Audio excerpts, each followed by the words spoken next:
Next Chapter Podcast presents the Play On Podcast Series Coriolanus. For the best listening experience, be sure to use headphones or earbuds. Keep your friends close and your enemies closer.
Let me talk. You all really are ready to just die before starving to death?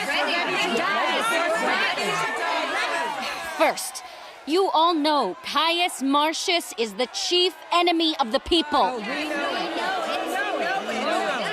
Let's kill him, and we can have corn at our price. Is that a plan? Let's do that. No more time. One word, fellow citizens. We are counted as the poor citizens by the aristocracy's wealth. The excesses they spill out could fill us all. If they provide for us just their surplus while still fresh, we could say they acted humanely, but they think we are too much. The depths of our poverty, the bane of our misery, an inventory of their overabundances. Our suffering fills them up. Let's avenge this using our clubs before we become sticks. The gods know I say this hungry for bread, not thirsty for revenge. Will you make your specific target C.A.S. Martius? Get him first. He is a dog to the common people. Won't you consider what he has done for his country? Yes, very well, and I would be good to give a great review for his work. Work that he pays himself by feeding his pride. Hey, no need to speak so viciously. He's been a good soldier. Oh, I'll say to you, what he has done so famously, he did for that fame alone. Though those of more generous conscience can contentedly say it was for their country, he did it to please his mother and to feel proud of himself, which he is, to heights above his own skills. What he cannot help in his nature, you can count as a vice of his. Ugh. But you can't go so far as to say he's greedy. Oh, if I can't say that, I won't lack other accusations against him, for he does have his faults in excess and on and beyond.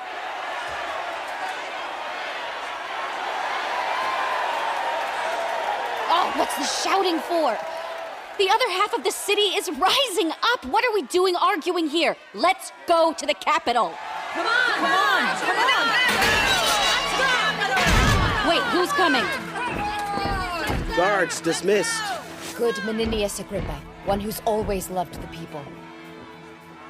He is honest enough. I wish everyone else were. What's that, my people, in your hands? Where are you off with bats and clubs? What's happened? Speak, please. Our business is known by the Senate. They've had ideas lately about what we intend to do, and now we will show them in actions. They say poor peoples have strong breath. They'll find out we have strong arms, too. Now, maestros, my good friends, my honest neighbors, will you do yourselves in? We cannot, man. We are already done in. Friends, all giving is taken by the rich. With all your wants, with all your suffering in this wasteland, you may as well swing at the heavens with your clubs than strike them out against Rome, whose way of forcing their will on folks is by cracking 10,000 curbs of stronger pieces in two that forever will land in your way. For this imbalance, the gods, not the rich, make it so, and you put your knees to them, not your arms for help. Oh no, you are sent forth by disaster to where more greets you. Yet you slander the heads of state who care for you like fathers, and then you curse them as enemies. Care for us? Truth is, they never cared for us. Make us suffer starving with their stores crammed with foods. Make mandates for loans on the lender's side. Every day repeal any wholesome act against the rich and provide more piercing statutes daily to chain up and restrain the poor. If the wars don't eat us, they will. And there's all the love they bear us. Either you must admit you are full of malice or are plain reckless. I will serve you a story that fits. Maybe you heard it, but it tips the scale, so I will venture to weigh it again. Well, I'll hear it, man. Yet you mustn't think to pawn off our shames with a story. But if you wish, speak. There was a time when all the body's parts rebelled against the belly, then accused it. And just like a gut, it remained the body's idle and inactive, always hoarding the food, never giving effort like the rest, while other organs all did see, hear, devise, instruct, walk, feel, and participating all together, they gave care to the appetite, and all shared affection for the whole body. The belly answered... Well then, what did the belly answer? I will tell you. If you'll grant a bit of what you have little, patience, you must hear the belly's answer. You're very long with it. Grant me this, friend. It was your own belly who's deliberate, not rash like his accusers, and so answered. True is it, my incorporate friends, he said, that it's I receiving all the food first, which you all live on, and right it is so, because I am the storehouse and the shop of the whole body. But if you do remember, I send it through the rivers of your blood, even to the court, the heart, to the seat of the brain, and through the channels and roads of man, the strongest nerves and smaller low veins that receive their full supply, all through me, all they live by, and to you all at once. You, my friends, all this the belly says. Yes, okay. Hear me. Though you all at once can't see what I do deliver out to each, yet I can do accounting, and prove all receive their flour full for you of all, and leave me with the husks. Now what to say? It was an answer. What does it give us? The senators of Rome are this good belly, and you the mutinous organs. Now examine their counsels and their cares, digest things fully. Touching the welfare of all, you will find no public benefit to be received, but it proceeds or comes from them to you, and in no way from you all. What do you think? You, the great toe of this assembly. Me, the great toe? Why a great toe? For that, being one of the lowest, basest, poorest of this wise rebellion, you are leading. You, hound dog, lowest ranked blood to run, you race forward first to win some leverage. But get your battle clubs and bats ready. Rome and her rats are too ready to battle, so one side will feel the beating.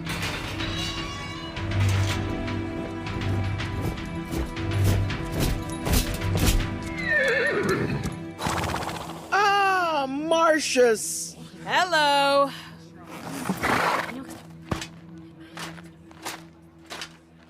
What's the matter, you motley crew? What?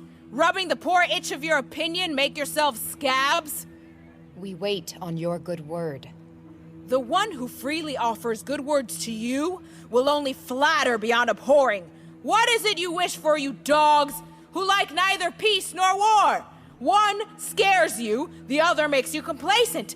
To trust you is to look for lions and to find hares, and for foxes, geese.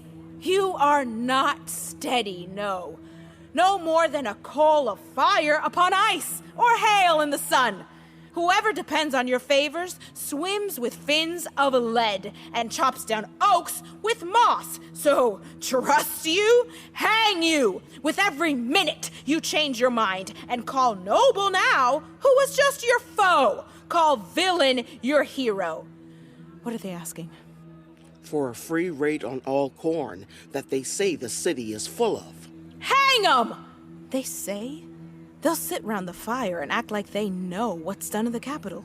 Who is to rise, who thrives and who declines, take sides and give out projected alliances, making parties strong and weakening those not standing their way beneath their beaten shoes. They say there's full grain.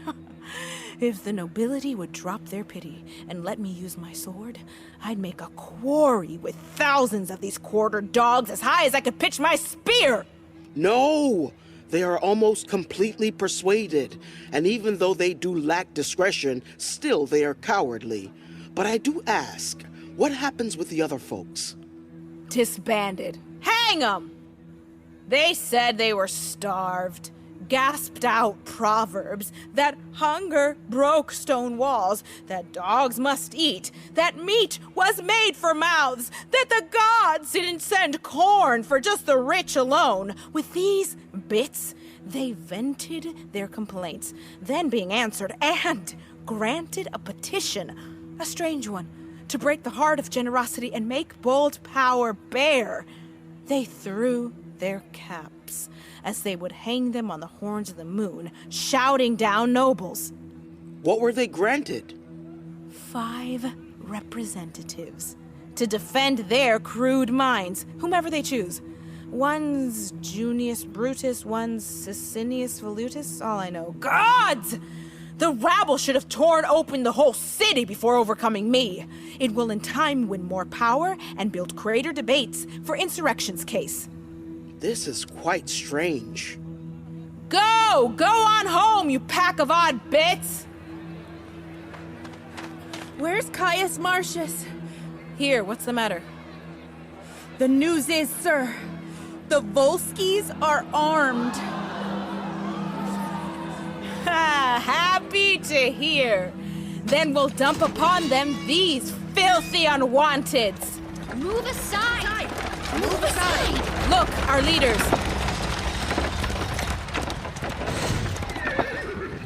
Sicinius? Sir? Brutus? Cominius? Menenius. Titus Lartius? Yes, sir. Well met. Martius, it's true what you've just now been told. The Volskis are armed. They have a leader, Tullus Aufidus, that will put you to it. I sin in envying his nobility, and if I were anything but who I am, I'd wish I were him. You have fought each other. Were half the world against the other half, were he on my side, I'd revolt, if only to make war with him. He is a lion that I am proud to hunt. Then, eager Martius, head now with Cominius to these wars. It is your stated promise. Man, it is. Yes, and I am consistent. We will accompany you to the capital, where I know our best allies will greet us. Now, citizens, to your homes. Be gone. No, let them follow. The Volskis have so much corn. Take these rats there to gnaw at their grains. Noble mutineers. Your valor puts you in line. Please, follow.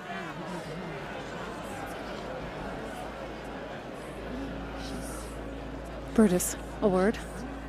Was there ever a man so bold as Martius? Truly, Sicinius, he has no equal. When we were choosing tribunes for the people? You noted his lip and eyes? No, just his taunts. Angered, he will even scoff at the gods. Mock the modest moon. These wars devour him. He's been so valiant it's grown his pride too great. Such a being, tickled with good success, scorns the shadow he treads on at noon. But I do wonder, can his insolence endure the command of Cominius? Fame to the height he aims. The kind he has already graced cannot be held on to or gained greater than by any less than the top. Because whatever misfires, the people will then cry out of Martius, oh, if he were in charge. Let's go and hear how their management is made, and in what ways, more than his individuality, he goes about in this present manner. Let's join them.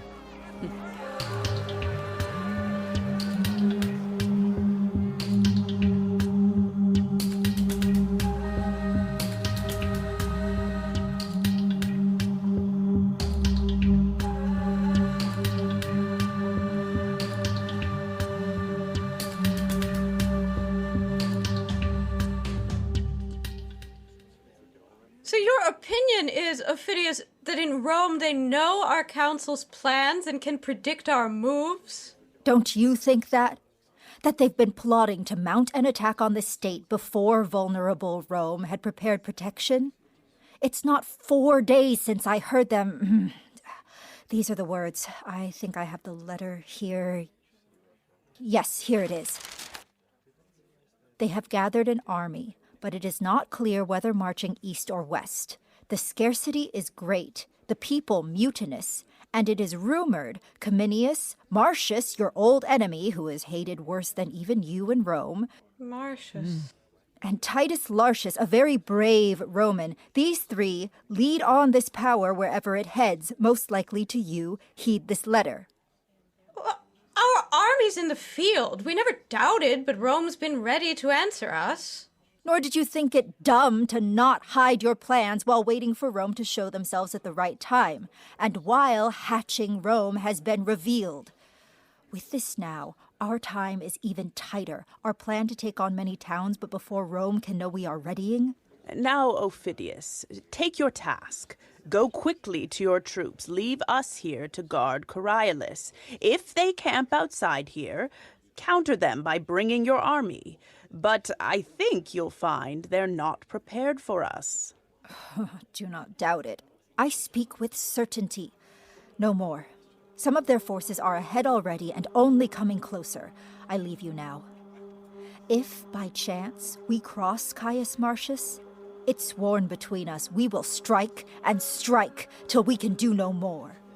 The gods assist you. And keep you all safe. Be well. Be well. Be well.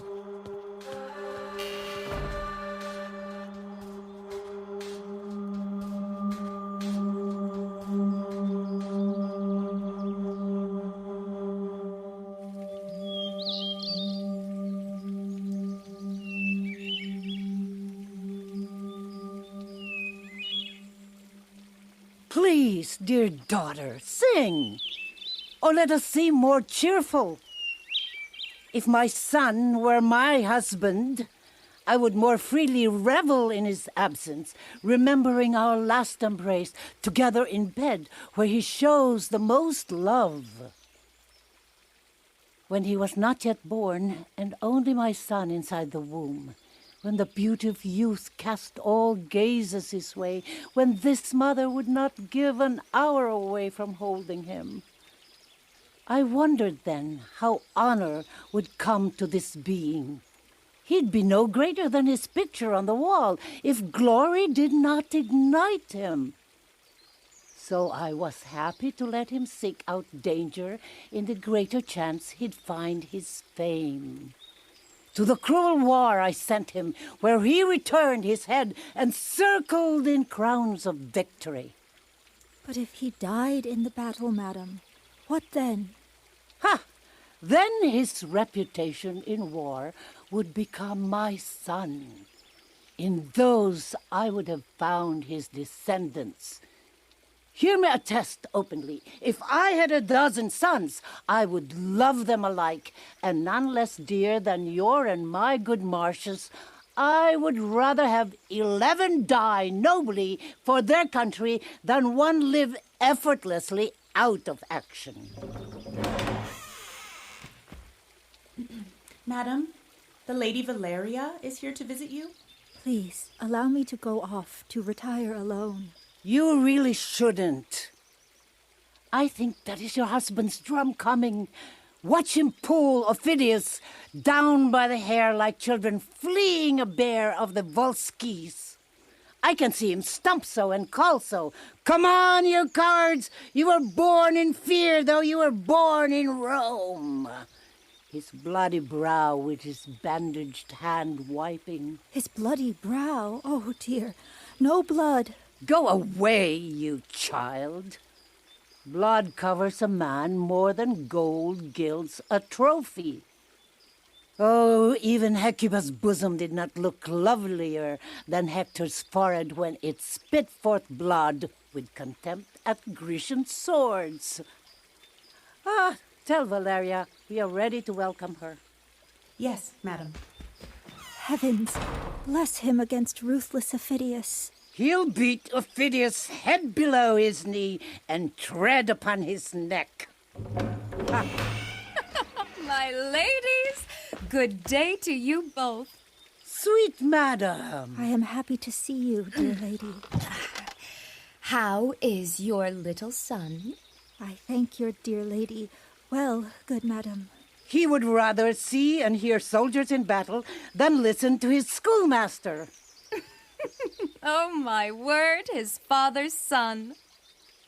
I swear he is a very pretty boy. Truly, we just spent a half hour on Wednesday together. He has such a determined demeanor. I saw him run after a gilded butterfly, and when he caught it, he let it go again, and after it again, and over he comes, and up again, catches it again. Whether falling down enraged him or however it was, he did set his teeth and tear into it. Oh! I swear how he broke it apart. He has his father's nature. Indeed, yes, a good child. A little devil, madam. Come, put your sewing aside. No, dear madam, I will not be going out. Not going out? She will. Really? No, if you would. I'll not cross that threshold till my husband returns from the wars. Oh, you confine yourself so unreasonably. But, dear madam, pardon me. Really, I will not be going. Really? Yes, go with me. And I'll tell you some excellent news about your husband. Oh, dear madam, there cannot be any yet. Truthfully, I am not playing with you. News came about him last night. Truly, madam? In earnest, it's true. I heard a senator say it. This is it. The Volskis have an army coming, and General Cominius has gone with them with part of our Roman power. Your lord and Titus Lartius are settled in their city of Coriolanus. They do not doubt they will prevail and will make wars brief.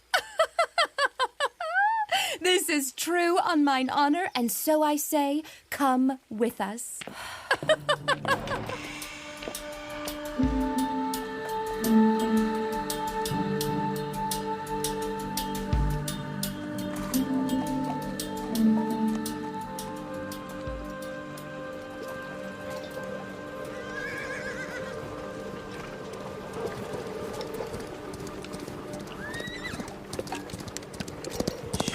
News comes now.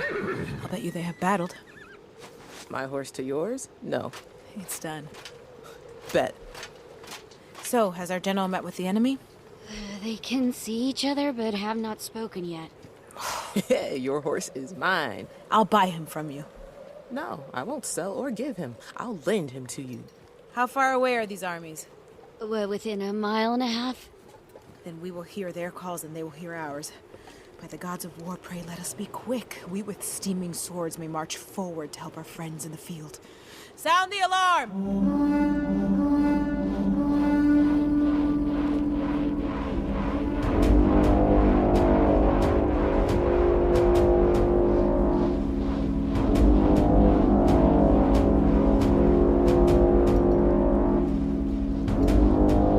Oh, they are at it. Their loud sounds are our warning. Scale up now!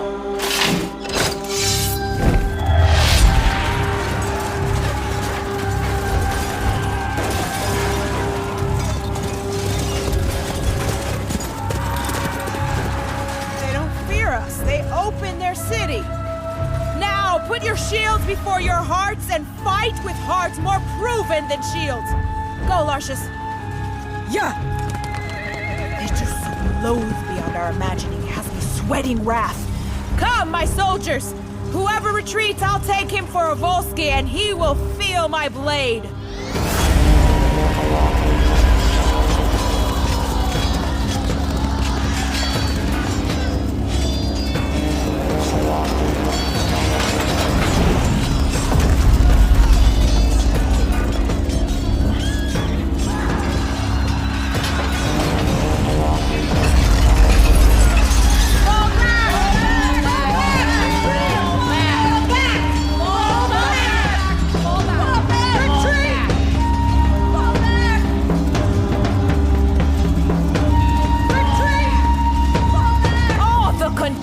Of the South light on you, you shames of Rome!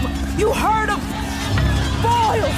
Plagues blaster you over! You will be abhorred more than seen, and one will infect another, even miles apart! You small souls of geese that bear the shapes of men! Oh, how you run from asses that apes would beat! Pluto in hell! All hurt behind, backs red and faces pale with fright and fevered fear. Go whine! Run home, or by the fires of heaven I'll leave my foe to make my wars on you! Look at! Come on! Stand strong! We'll beat them back to their wives! Follow us!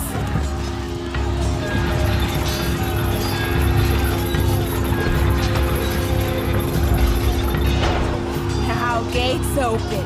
Finish, second units! Attacking will find the way to the prize, not those fleeing! Watch me and do the same!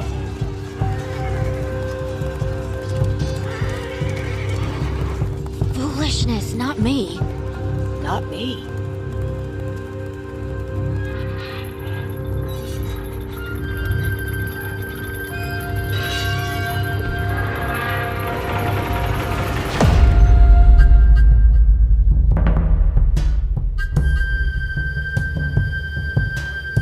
See, they have shut him in. To the pot. I see him for stewing.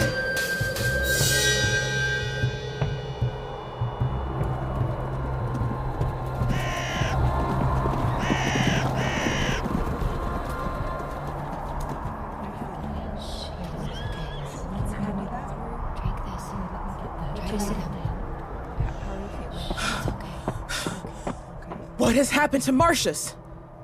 Slain, man, no doubt.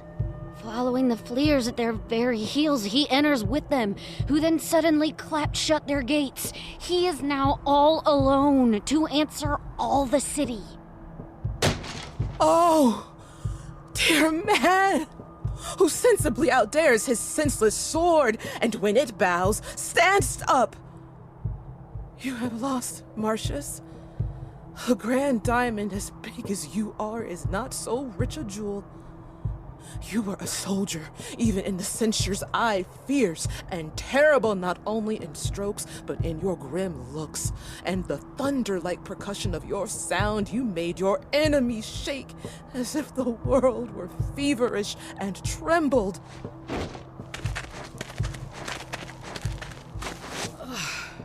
Yes, breathe, my friends. Well fought. We've come off like Romans, neither foolish in our stances nor cowardly in rest. Believe me, sirs, we will be charged again.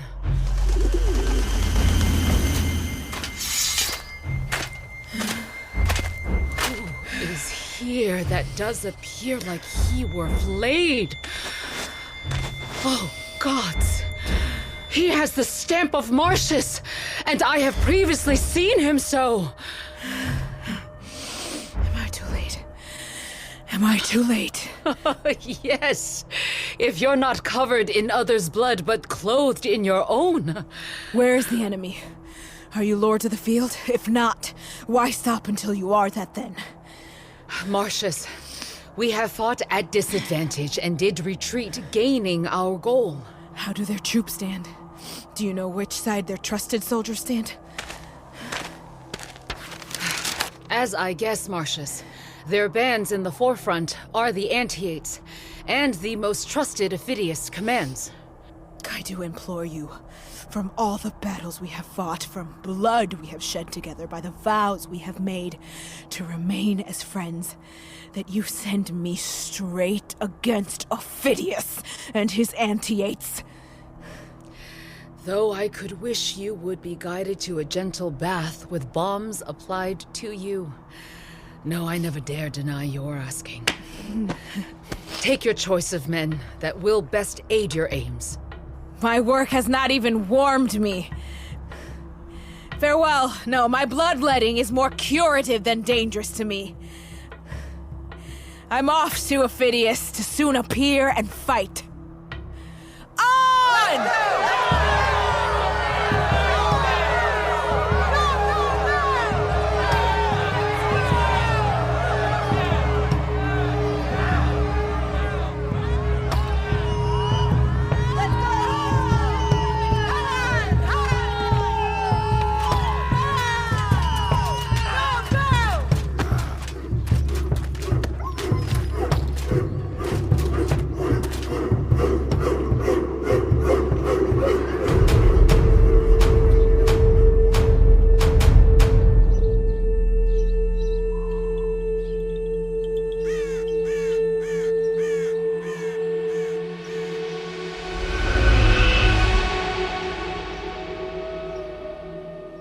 I'll fight with no one but you, Aufidus, for I do hate you worse than a promise breaker. We hate alike, Martius.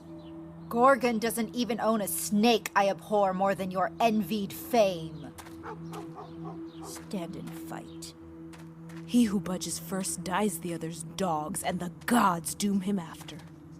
If I fly, Martius, chase me like a cat.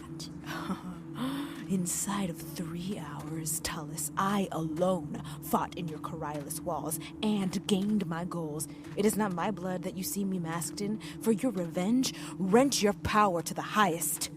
Were you the bully Hector, the root of your bragging ancestry, you would not escape me here.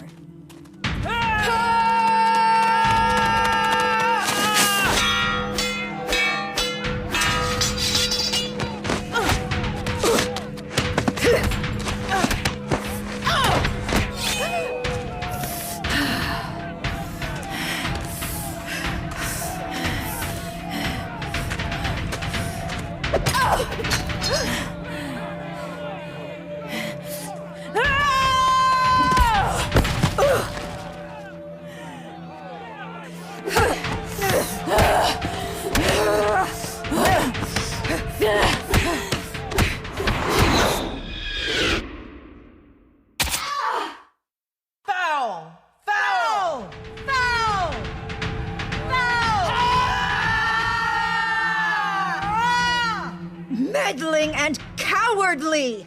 You have shamed me with your damned helping me!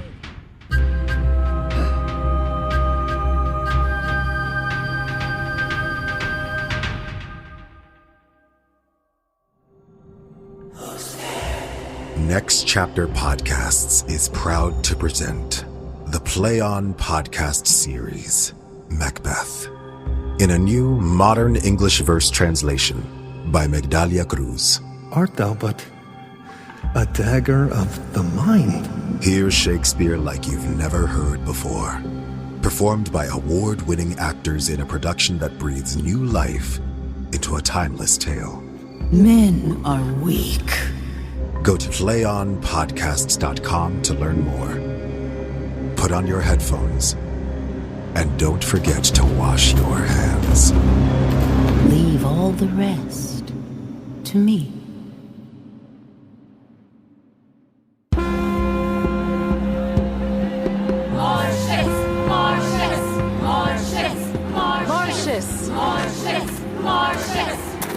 If I told you of this day's battling, you'd not believe your deeds. But I'll report it, where senators will mingle tears with smiles, where great noblemen will listen and shudder, then marvel, where ladies will be shocked and happily tremble, hear more, where the dull tribunes with the musty commoners who hate your honors will say, holding their hearts, We thank the gods our Rome has such a soldier. Please now, no more, Cominius. My mother, who has a birthright to exalt her kin, when she praises me, it grieves me. I have done as you have done. That's what I can. Inspired as you've been for my country. You will not be the grave of your deserved due. Rome must know the value of her own.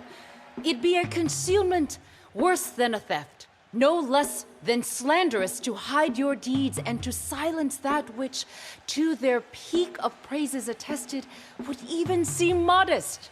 So, I beg you, as a sign of what you are, not to reward what you have done, before our army, hear me. I do have some wounds on me, and they smart to hear themselves remembered. If they were, they might fester against ingratitude and tempt themselves with death. Of all the horses, we've taken good ones, and good many. Of all the treasure in this city we have gathered, we furnish you, to the 10th, to take reward before the common distribution at your choosing. I thank you, General, but cannot make my heart consent to take a bribe to pay for my sword. I refuse, and stand with my common share with those who have witnessed the doing. Martius! Martius! Martius! May these same instruments you desecrate not sound again. When these drums and trumpets play to flattery, let courts and cities be made all of false-faced pleasing. When steel grows soft as the parasite silk, let it be made into an armor for wars. No more, I say! Just because I haven't wiped my bloody nose or defeated some wretch, which unnoticed many others have done, you shout for me in accolades full of hyperbole, as if I loved my small deed to be fed in praises sauced with lies. Too modest are you. More cruel to your good report than grateful to us who give it true. Some patience, If you get incensed at yourself, we'll put you like one who means to harm himself in manacles, and then safely speak with you.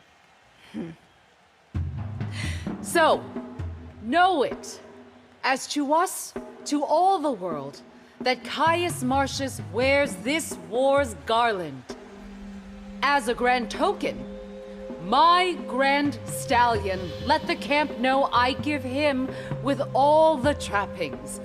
And from now, for what he did before Coriolanus, call him with all the applause and uproar given, Caius Martius Coriolanus. Wear the added title nobly, always. Caius Martius Coriolanus! Caius Martius Coriolanus! I will go wash, and when my cheeks are clean, you will discern if I blush or not. No matter, I thank you.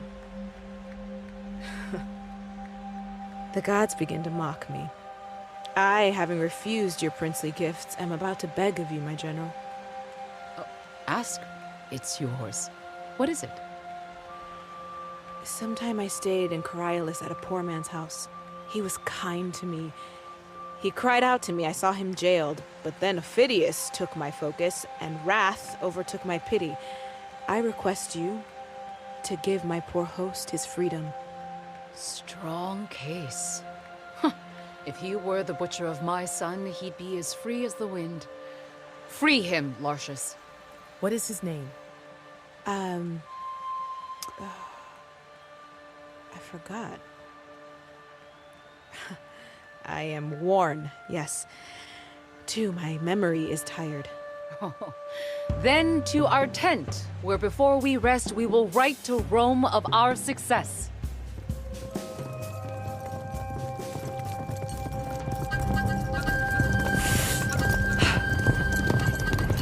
Town's taken. It'll be given back in favorable condition. Condition? If I were a Roman, but I can't be. Being a Volscae, be what I am. Condition? What good condition can a treaty find on the side of the defeated? 5 times, Martius, I've fought you. As many times you've beat me. And would do again, I think, if we met as often as we ate. By the forces! If we meet again, beard to beard, he's mine or I am his.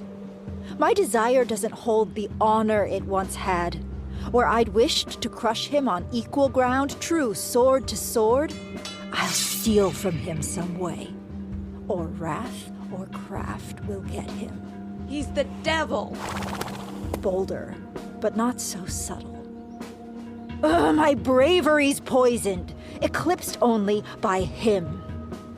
Wherever I find him, at home, under my brother's guard, even there, against the law of decency, I would wash my fierce hand in his heart. Go to the city. Find out how it's being held and who are now the hostages for Rome. I will, sir. Yeah!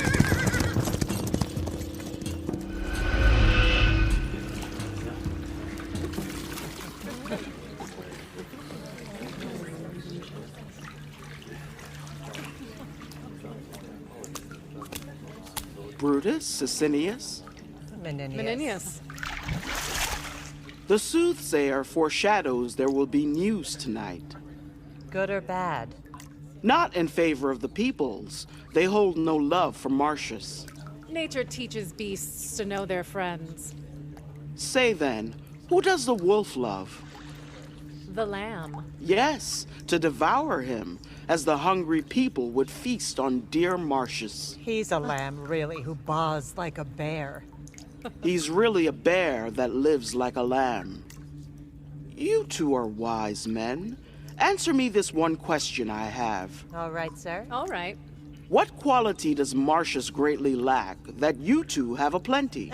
He's poor in not one fault, but is armed with them all. Especially in pride. And topping all others in boasting. This is strange now. Do you two know how judged you are here in the city? I mean by us, on the right side of the fight. Do you? Why are we judged? How? Because you're talking about pride now. You won't be angry, will you? Okay. Yes, sir. Okay. Well, not much is needed to get you angry. You blame Martius for being proud. We are not alone in it, sir. I know you can do very little alone. You need help with so much. Without it, your actions would be so little. Your capabilities are too infantile for doing much alone. You talk of pride. Oh, if you could see from the napes of your necks and view yourselves from the inside. Oh, I wish you could. What then, sir? Why, then you would discover a pair of proud, impetuous, violent, ornery tribunes, or fools, as any in Rome. Come on, sir. Come on. We know you well enough. Menenius, you are well known too. You don't know me, yourselves, or anything. Your only ambitions are to have the poor bow their caps and knees to you. Come on. Come on. You are better sitting in a bar than a judge sitting on the bench at the Capitol. Even our priests would be insulting if they had to engage with a pair as ridiculous as you two. Still, you keep saying Martius is too proud, who, estimating conservatively, is worth all your predecessors since Zeus. But maybe the best of your lot were hangmen through the generations. Good night now to your worships. Any more of your talk would infect my brain, you herdsmen of the beastly commoners. I must leave you two.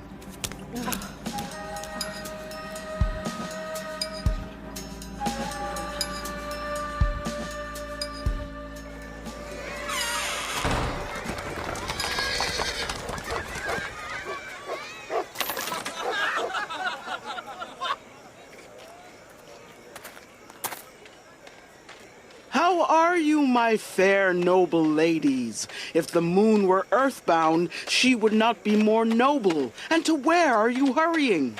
Honorable Menenius, my boy Martius is arriving. For the love of gods, let's go. Huh? Martius is coming home? Yes, dear Menenius, and with enormous successes. Take my hat, gods! I give you thanks. Oh, Martius is coming home? Oh, yes, it's true. Look, here's a letter from him. The state has one, his wife another one, and I think there's one at home for you. Well, that will make my house thrill tonight. A letter for me? Yes, for certain there's a letter for you. I saw it. A letter for me? That will extend my life another chapter, and I'll only laugh at my doctor's surprise. He isn't wounded. It's his practice to come home wounded. Oh, no. Oh, yes, he is wounded. I thank the gods for it. I do too, if they're not too bad. He carries back victory in his pocket. Wounds follow. On his forehead, Menenius. His third time home, wearing the victory garland. Has he beaten Aufidus soundly? Titus Lartius writes that they fought each other, but Aufidus got away. And it was time for him too, I'll guarantee that. If he had stayed trying to fight, you could not see anyone so Aufidusly beaten for all the gold armor in Coriolanus. Is the Senate informed of all this? Oh, my ladies, let's go! Yes. The Senate have received letters from the general. In it, he gives my son full credit and honor for the war. He has outdone his previous battles twofold. Truly, wonderful things are being said about him. Wonderful! Yes, I swear to you, and he deserves everything. Gods make it true. True? Of course they're true. True? I can swear they're true. Where is he wounded? In the shoulder and in the left arm. There will be large scars to show the people when he stands in recognition.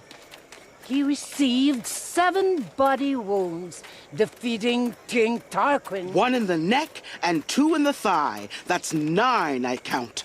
He had, before these wars, 25 wounds on him.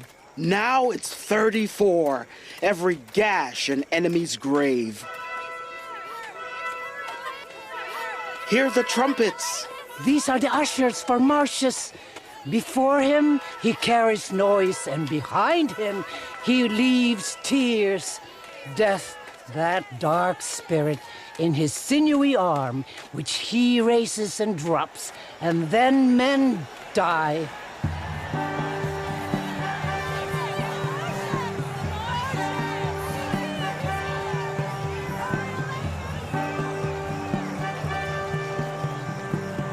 Rome! Know this, that all alone Martius fought inside Coriolanus gates. All alone, Martius fought inside Coriolanus gates. Where he has won with fame. Add a name to Martius Caius. Add a name to Martius Caius.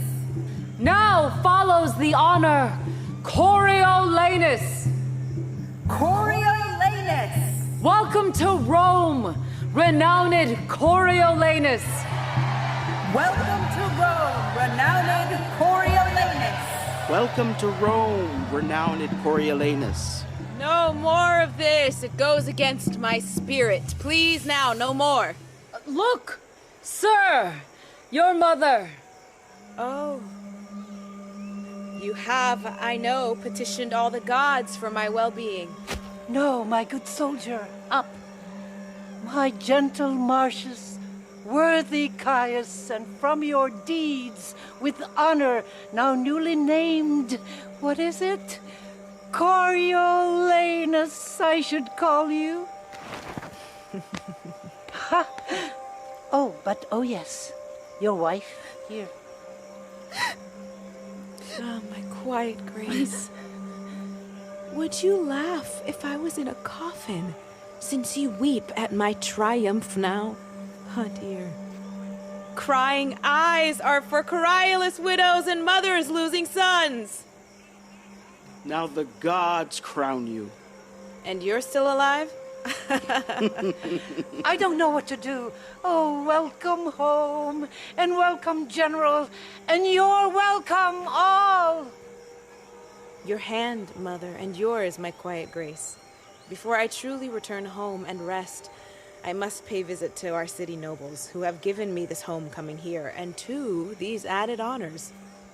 I have lived to see my very wishes realized and manifested just as I envisioned. Yet, there's one thing lacking, which I do not doubt our Rome will create for you. Know this, dear mother, I'd rather serve them in my way than sway others in their ways. On! To the capital!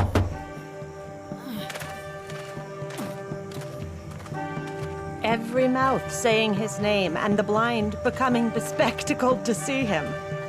The babbling nurse lets her baby cry into eternity while she talks of him. The kitchen maid pins her finest rags around her messy neck, climbing over walls to see him. Shops, signs, storefronts are covered up. Leaky roofs filled in each and every way, all attempting intensely to see him. Our cloistered priests place themselves with the common masses and gasp for air, fighting for a spot. Ladies in veils committing sins against their own skins, sacrifice their pale, now bare cheeks, risk being kissed by the sun god. What uproar! As if the gods who guide him were slyly stolen into his human self and gave him this divine power. Shortly he will be part of the consul. But too, our office could lose power then. He can't so easily translate victories from the battlefield to consul. If so, he'll lose all he's won. Oh, some consolation. Don't doubt the commoners, who we represent, that their long-held loathing of him will be forgotten. Least of all his new-laid honors, which will fill him with such pride, I don't question to taunt them as consul. I heard him swear if he stood on consul, he would never be seen inside the common marketplace, or ever wear poor gowns of the people. Nor would he dare show off his victory wounds to the people to beg approval. Yes. It was his word. Oh, he'd rather forego office if it came from the lot of our common folk, and not his nobles. I'd hope he hold that intent and put it into fast action. It is most likely he will. Then he will lead and follow to our wish and to his certain end. So it will fall on his demise, or our power does die. We must remind the people of the hate he still holds for them. Were he in power, he'd have them for his mules, silence their pleas, evicting all their freedoms, freezing their natural ability and human spirit to become soulless as beasts, like camels carried in war whose sole purpose is for bearing burdens and vicious blows that weigh under them.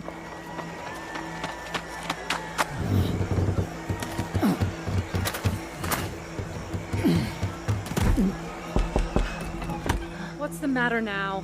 Oh, you are asked for in the capital. It is thought that Martius will be consul. I've seen the mute crowd go see him and the blind hear him speak. Matrons flung their gloves, ladies and maids their scarves and handkerchiefs falling as he passed.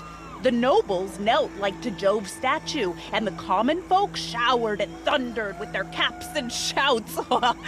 Oh, never saw a thing like it. The capital. And keep our ears and eyes in the moment, but hearts on the plan. We are agreed.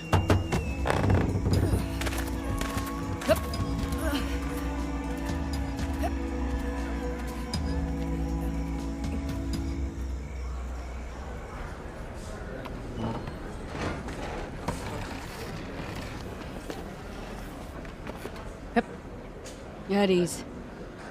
Come, they are almost here. How many are being considered for consulships? 3, they say. But it's believed of any, it will be Coriolanus. Oh, that's a brave man. But he's proud in the extreme, and has no love for the common people. In truth, there have been many great men who have flattered the people and still never loved them. And there have been many that the people have loved, but they don't know why. So if they don't know who or why they love, they hate in the same way. Then, for Coriolanus to not care whether they love or hate him shows he knows their likes and dislikes, and Out of his own indifference, lets them see that clearly. Now, if he didn't care whether he had their love or not, he would not waver between doing them either good or harm. But he pushes their hate with greater intensity than they can return to him, and he does all he can to reveal himself as their enemy. Sir, he has served his country worthily, and his rise has not been with such easy steps as those so compliant and serving to the powers that be. He has so firmly planted his honors in their eyes and placed his actions in their hearts, for their tongues to be silent and not confess as much would be a kind of ungrateful insult. No more about him. He is a worthy man. Oh, make way. They're coming. Whom do you see? The tribunes of the people, Sicinius and Brutus, the elders, good Menenius, Cominius the consul, and yes, Coriolanus himself. Attention! Yep.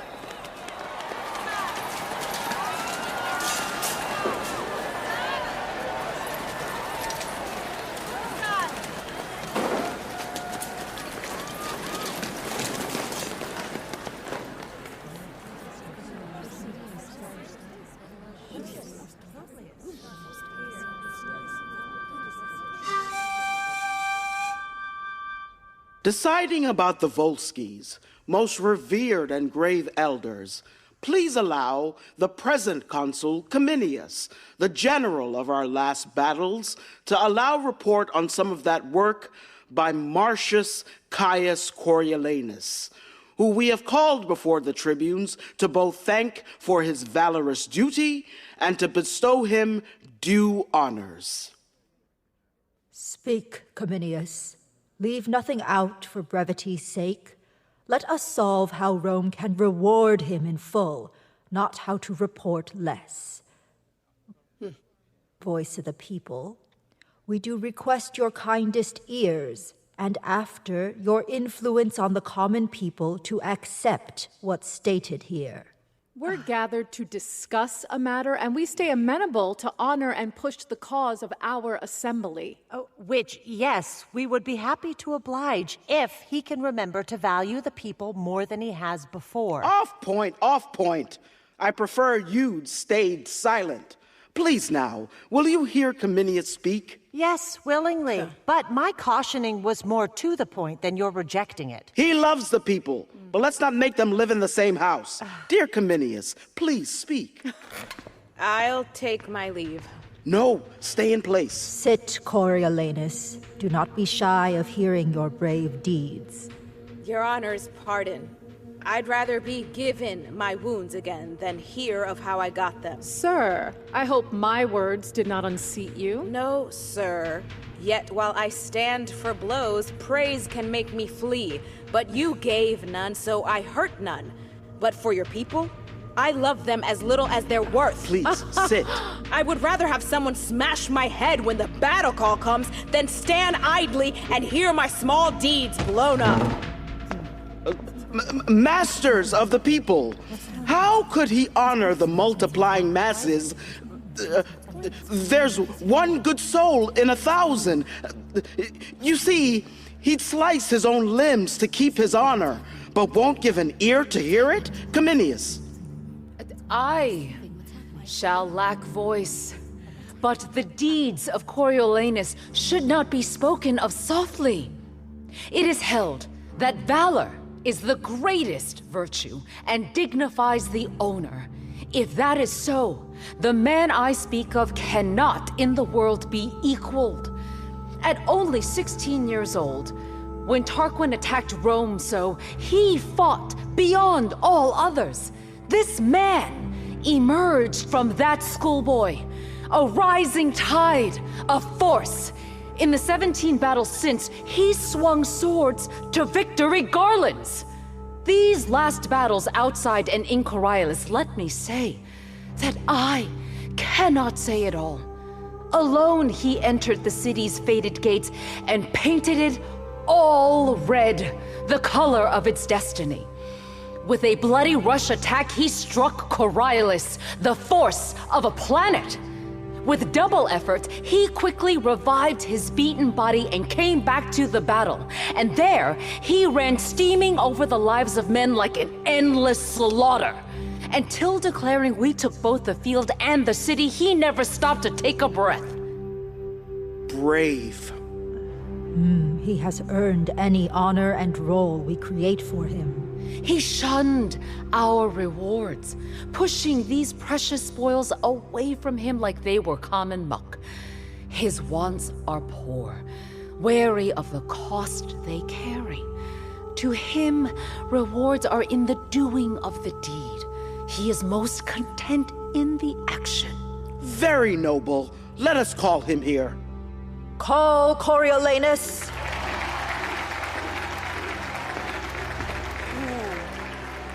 Your honors. We and the Senate, Coriolanus, are very pleased to make you consul.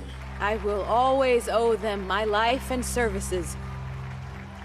All that remains, then, is for you to speak to the people. I ask of you, let me skip that formality. I can't put on the gown, stand naked, and beg of them. Look at my wounds. Now give up your votes, please. Allow me to pass on doing this. Sir, the people must have their vote, and they won't cut any part of the process. Do it. Please, just fulfill this part of the duty, and you can, like predecessors before, do it with honor. It is a part that'll make me blush in acting it, and will make the people part of the act. Hear that, Brutus? To brag to them, oh, I did this and this, show them old scars that I should hide, as if I got them only to show them and to take their votes. Do not insist on it. We ask that you, tribunes of the people, recommend our plan for them. And to our noble consul, we give joy and honor. May all joy and honor come to Coriolanus.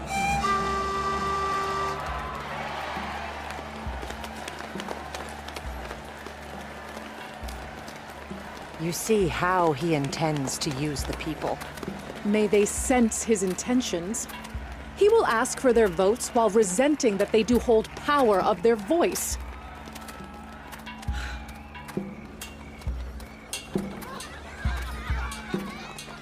Let's inform them of the events here.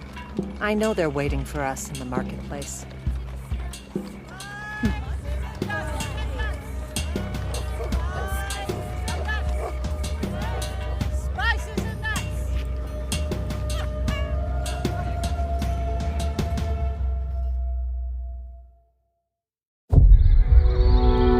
Next Chapter Podcasts is proud to present the On Podcasts Series Pericles. Young Prince of Tyre. These skulls belonged to princes like yourself. They say give up before you're just like them. In a new, modern English verse translation by Alan McLaughlin. My life's at stake. Starting Friday, June 4th. Here's Shakespeare's timeless tale about a man who loses everything only to find what matters most. Subscribe, rate and review Play On Podcasts on Apple Podcasts, Spotify, Stitcher, or wherever you get your podcasts. Go to playonpodcast.com to learn more. I still need a pair of pants. Well, we can get you some. We can make a pair out of my best shirt.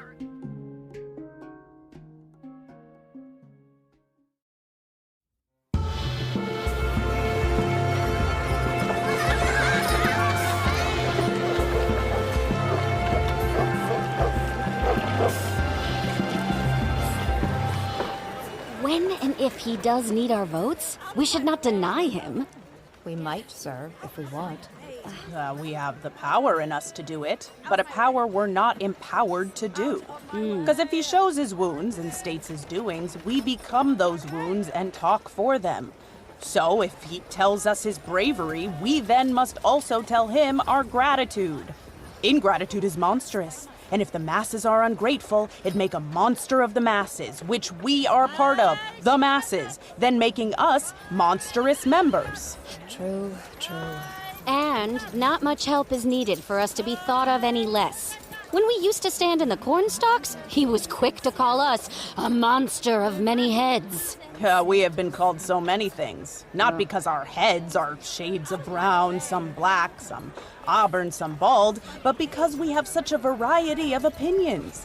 And really, I think if all our opinions came from one head, they would fly east, west, north, south, and they would agree only that they were going in all different directions at once. Are you all set to give your votes? It doesn't matter. The majority rules, I say. If he would side with the people, there'd be no man more deserving. Whoa! Hey, get off of there. Here he comes. And dressed so humbly. Watch how he acts. He's gonna come to us one at a time for his requests, so we each have the honor of giving him our vote in our own voice. So follow me, and I'll show you how to approach him. Okay, good.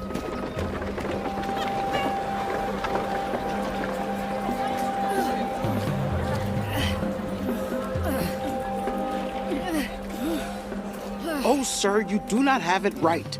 You know our most honored men have done it. I say what? I pray, sir? Disgusting. I can't make my tongue to speak in that way. Look, sir, my wounds. I got them while serving my country, when some of your brethren screamed and sped away, hearing the noise of our own drums. Oh, my dear gods, you must not say that. You need to make them think kindly of you. Kindly of me? Hang 'em! I wish they'd forget me, as they have lost the virtues our gods gave them. You'll ruin it. There he is. Oh, let's talk to him. I'll leave you. Please speak to them. I ask you, keep it courteous and clean. Tell them wash their faces and keep their teeth clean. So here comes a few. You know the reason, sirs, I'm standing here. We do, sir. Tell us what has brought you here. Mine own deserving. Your own deserving. Yes, but not my own desire. How's it not your own desire? No, sir, it never was my desire to trouble the poor with begging. You must think if we give you anything, we hope to be getting something from you. Well, then I ask, what is the cost for the consul? The price is to ask for it kindly. I ask kindly, sir. Let me have it. I have wounds to show you. I'll show you in private. Okay. Your good vote, sir. What do you say? You'll have it, Your Honor. A match, sir. There's a total of 2 worthy votes begged. I have your offerings. Adieu. Well, that is a little odd.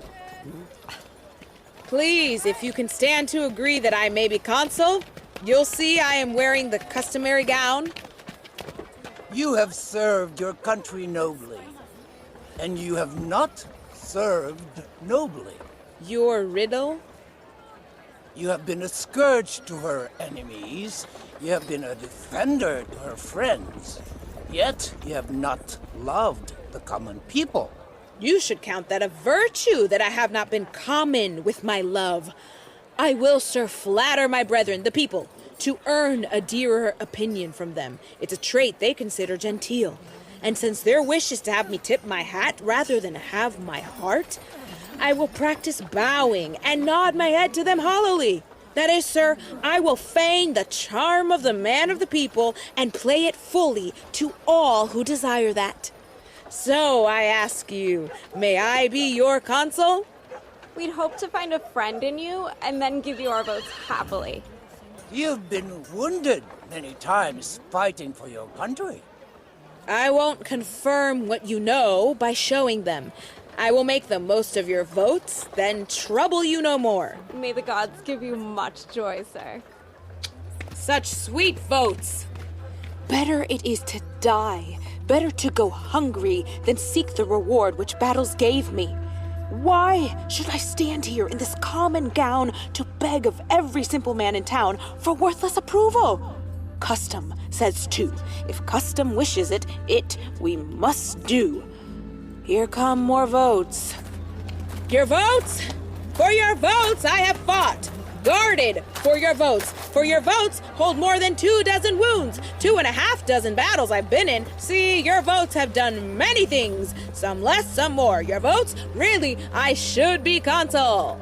He has fought bravely and should have any honest man's vote. So let him be consul. The gods give him joy and make him a good friend to the people. Amen. Amen. God bless you, noble consul. Very worthy votes. You've stood in public long enough, and so you're approved by the tribunes and people's vote. All that remains is the official marks. See you shortly at the Senate. It's done. You fulfilled the duty of the custom. The people approve you, and now you are called to make it official. Where? The Senate? There, Coriolanus. Can I change these clothes? You can, sir. I'll do that first, and seeing myself again, return to the Senate. I'll keep you company. Will you two come along? We will wait for the people. Farewell.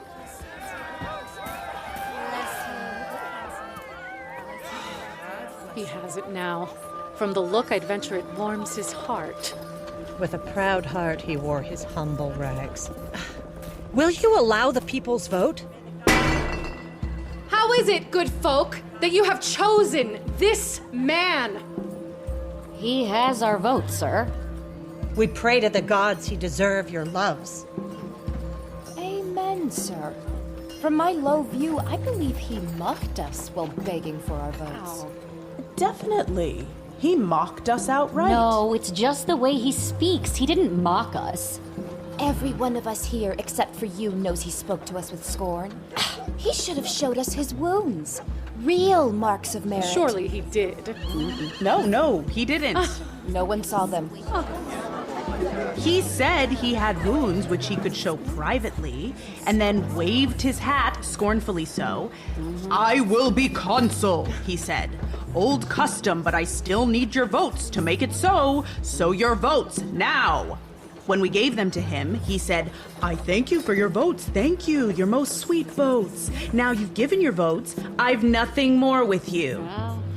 That's not mockery? Were you then either too foolish to see it, or seeing it like a silly child gave away your votes? Couldn't you have told him as instructed? When he had no power but was a petty servant to the state, he was your enemy, even spoke against your freedom and the laws that protect you, the Commonwealth. And now he's reaching the potential power to rule the state. If he remains this vicious enemy opposing the good people, your votes might be curses unto yourselves. You should have said, his brave deeds do give him his due to consul. So it should follow then he be gracious and consider you and your votes to help transform his malice for you into love and become your true consul. Did you notice he begged of you with naked contempt while needing your support? And don't you think that contempt will become bruising to you when he holds power to crush? Did none have any heart in you? Or tongues to scream against the ruling party? Haven't you ever refused a demand? And worse now, affirm someone, not asking, but mocking. Giving up your voice? See how he was? Our vote's bad. He's not confirmed yet. We can still stop him. And we will stop him. I'll get 500 votes against the man. I'll get double. And add their friends too. Then go quickly and tell those friends they've chosen a consul who'll take away their freedoms. Give them no more voice than dogs that are beaten for barking, though they're bred to do just that. Let them meet, and then, with calmer judgment, all reject this ignorant election. Stress his pride and hatred of you. Also, don't forget his disdain in wearing your humble gown.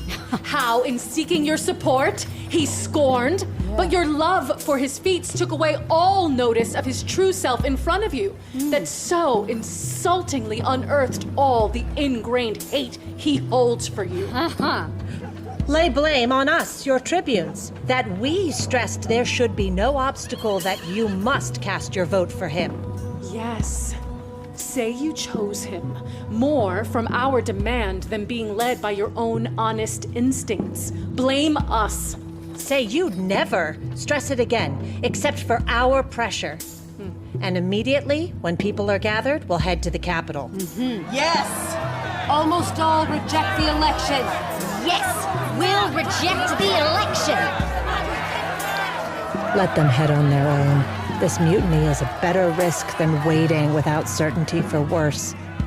If he, true to his nature, rages back with their rejection, first look for, then take advantage of his anger. To the capital. Let's be there before the rush of the peoples. It'll seem, and partially is, their own doing, something that we've urged into being.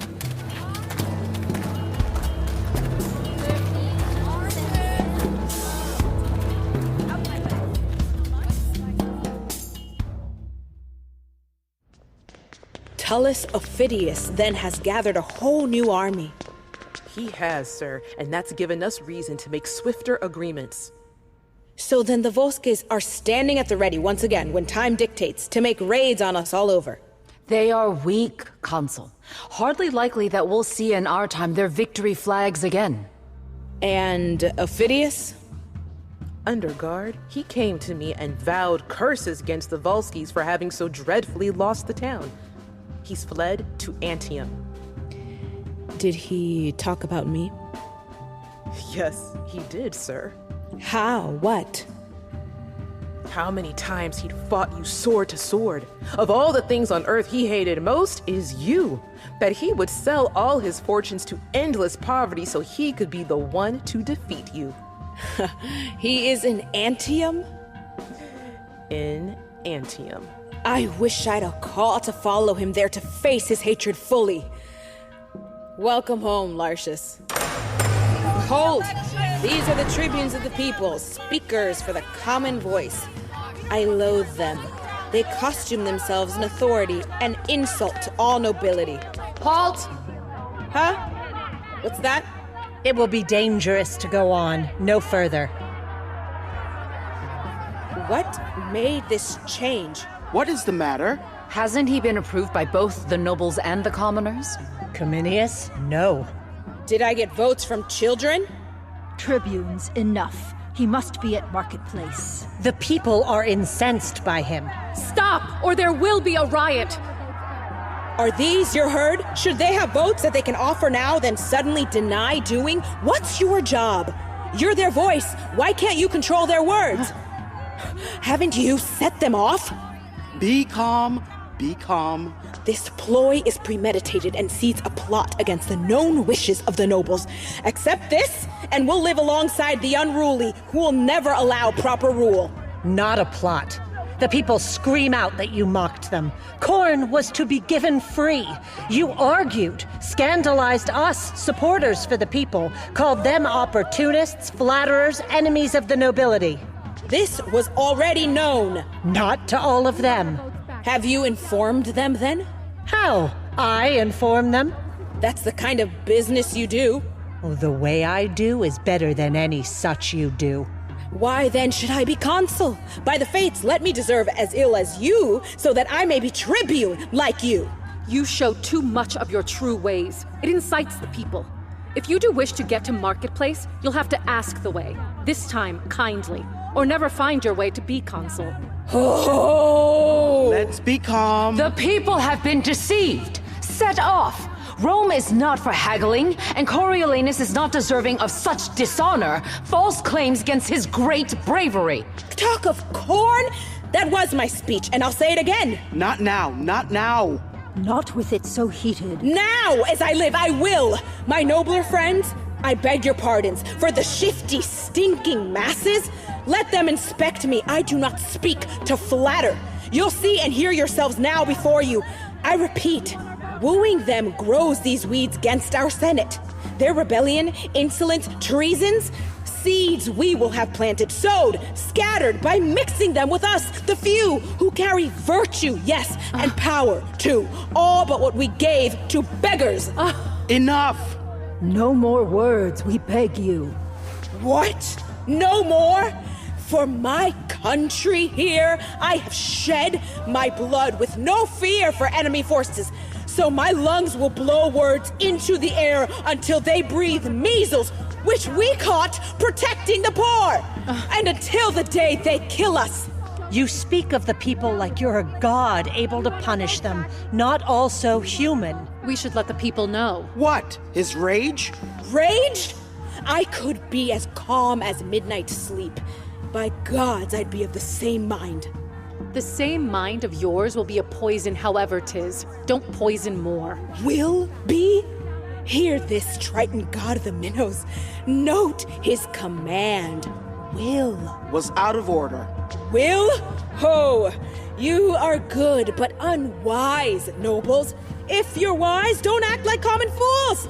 If you are not, let the power sit with you. You're plebeians if they're senators. But if you're equals, then both your votes counted, the majority would win all. They did choose their representative, and he is one who does invoke his will, his populist will, against the most serious bench to sit anywhere. By the gods, it drops the councils to the floor. Pains my soul to know when two authorities face, neither one superior, how soon ruin will fill the space between them both and take one by the other. Well, on to the marketplace. Whoever advised that council to give the corn away for free, like they did times before in Greece? Well, no more of that. Though in Greece, people had more absolute power. Whoever decreed it spilled chaos, fed the state's ruin. Why would people give someone who talks this way their vote? I'll give reasons worth more than their votes. They know corn was not real compensation, knowing full well they did not work for it. Faced with war, even with our state at the center of it, they wouldn't even pass the city's gates. That response deserves no free corn. In war, their mutinies and revolts are what showed their only valor, proving their true selves. So, how will this body of many guts swallow the Senate's gifts? Let their actions speak what they would say. We demanded it. We're the majority. And full of fear, they gave us what we wished. That would so devalue the nature of our seats and make the mob take our care for fear. And that will prove soon to break open the Senate's locks and free these crows to peck the proud eagles. Enough! Enough with overstating. No, take more. Let it be sworn by both gods and humans and settle what I'll state. This dual worship, where one side has rightful disdain, the other accuses beyond all reason, and where class, name, or sense don't count, just yes or no from the common dumb vote. So it neglects our true needs and follows the way of this wavering over trifles. Then plans of substance stop, and nothing has a purpose. So, I ask you, nobles, you who are more shrewd than scared, who fight to preserve the essence of state more than question how to change it, immediately now, pull out the masses' tongue. Don't let them lick the taste of power that is their poison. No good will come of their evil control. Stop! He speaks like a traitor, and will answer like traitors do. You wretch, you fill me with contempt! What should the people do with these bald tribunes they depend upon? What? Only obey the higher court? In a rebellion, acts of defense because of chaos then become law. In new light, we need to let what's right be the rule and throw their power to the wind. Treason. He, a consul. No. The pages have come. Apprehend him. Go! Call the people! Here now, you I call a traitor and revolutionary, an enemy to the people's welfare. Obey, I charge you, to your trial. Off, goat! Hands off him! Off, you rotten thing, or I'll shake your bones right out of your garments! Help! People! Both sides act with more respect. Here's the one who would take all power from you. Seize him, sergeants.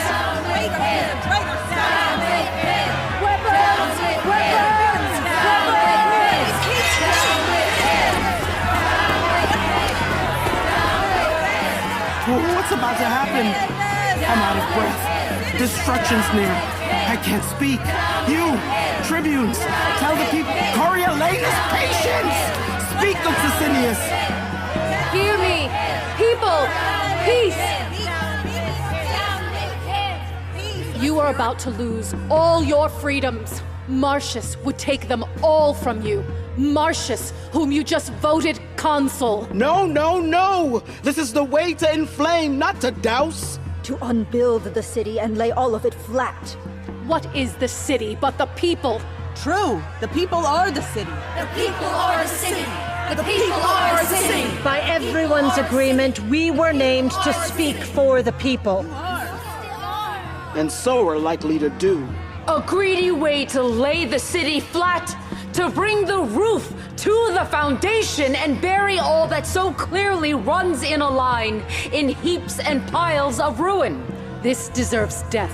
In the name of the common people, in whose power we were elected, we here sentence Martius to immediate death. Then take hold of him, carry him to Traitor's Rock, and from there throw him down to his end. Pages, seize him.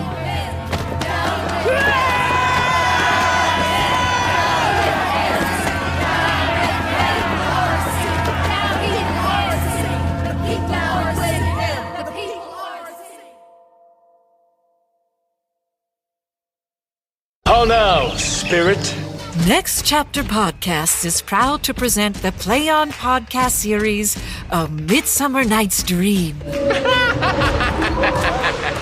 A new modern English verse translation by Jeff Whitty. That will ask for some tears in the true performing of it. Here's Shakespeare's comic masterpiece about lovers. For love looks not with eyes, but with the mind. Royals. Regard your father as a god. Players. My chief talent is for a tyrant. And fairies, whose worlds are all turned upside down and right side up by powers beyond their control. Go to playonpodcast.com to learn more. Don't make me play a woman. I've a beard. Growing.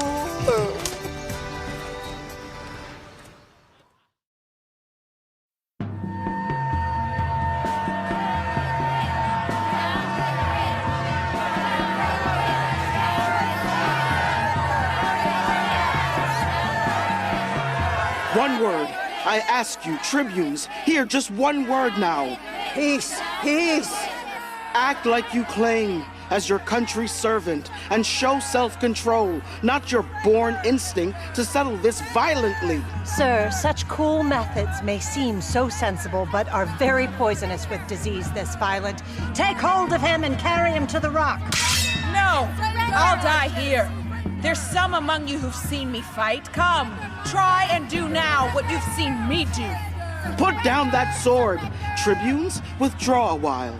Take hold of him. Don't let him go. Help, He's a traitor. Martius, help! Get you him! know, people, help! Stop, I need our Martius. young and old.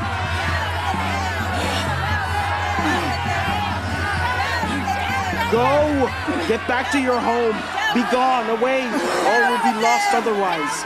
I beg you, dear friend, get home to your house. Leave us to cure this sickness. It's a disease on all of us. You can't treat it yourself. Go now. I beg you. Go, sir, along with us. I wish they were barbarians. That they are. Litter born in Rome, not Romans, not them. Cattle birthed upon the capital. No, come away. Go. Do not let your just anger speak. That time is due to come. I'll give my unwelcome advice to the unadvisable. We must piece this back together with any tool that takes. This man has spoiled his destiny. His nature is too noble for the world. He would not flatter Neptune for his trident, or Jove for his power to make thunder. His heart's in his mouth.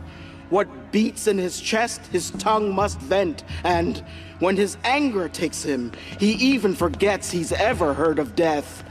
Oh, I wish they were in the river! What ruin! Couldn't he speak calmly?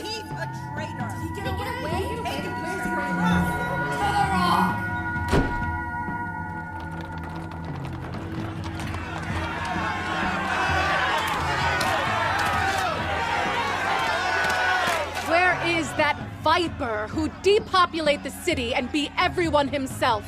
You worthy tribunes. He will be thrown far off the Traitor's Rock with rough hands. He has so defied the law, and so then the law will deny him full trial, except for the weight of public opinion, which to him means nothing. He should know well the noble tribunes are the people's voices, and we are their hands. He will, be sure. We are the people's hands. Sir, peace. Do not go about slaughtering wildly, but instead just target within reason. Wait now, fellow. Tell me, how did you come to help him escape? Listen to me now. Because I know the consul's strengths, I can also name his faults. Consul? What consul? The consul Coriolanus. No consul. No, no, no, no! Oh, with the tribune's permission, and if you good people allow me to be heard, please. I wish a word or two will cause no harm, just cost some of your time. Speak briefly then. For we are set, determined to destroy this viperous traitor. To eject him from here holds us with danger, and to keep him here gives us our certain death. So it's done. He dies tonight. Oh, the good gods forbid that our renowned Rome, whose true devotion towards her own children is in Jove's scrolls at the Capitol, now will go against nature as a mother eating her own. He's a disease that must be cut away. Oh, he's just a limb that has a disease. Fatal to cut it off, to cure it easy. What's he done to Rome that deserves death? The blood he has lost killing our enemies, which I count as more blood than is in his body. He spilled theirs more, all shed for his country. And to take what blood is left, to lose it to his country, who does that will suffer infamy to the end of the world. All twisted. Completely off. When he loved his country, it honored him. The foot's function. Once it has gangrene, it earns no respect for what the foot gave before. No more now. Chase him from his house and seize him there. If his infection can spread beyond him, see it passes no further. One more word, one word. When your tiger-footed rage realizes the damage of its unchecked haste, it will be too late to slow its heels. Allow time, or factions form. Some love him. They break out, and Rome is attacked by Romans. What then? What are you saying? Have we not had a taste of his obedience? Our people have been struck. Brutus and I have been resisted. Consider this. He has been bred in wars since he could draw a sword, and is unschooled in more refined language. Flour and husks he mixes without notice. Allow me to go to him and convince him to answer now lawfully to the charges, in peace, for his own peril. Dear tribunes, it is the humane way. The other course will prove too bloody, and the result we can't begin to know. Noble Menenius, you will then act as the people's defense. Peoples, lay down your weapons. Do not leave. Meet at the marketplace. We'll wait for you there, Menenius. If you do not bring Martius, we'll follow with our first plan. I'll bring him to you. Please accompany me, senators. He must show, or what comes will be worse. Yes, let's get him.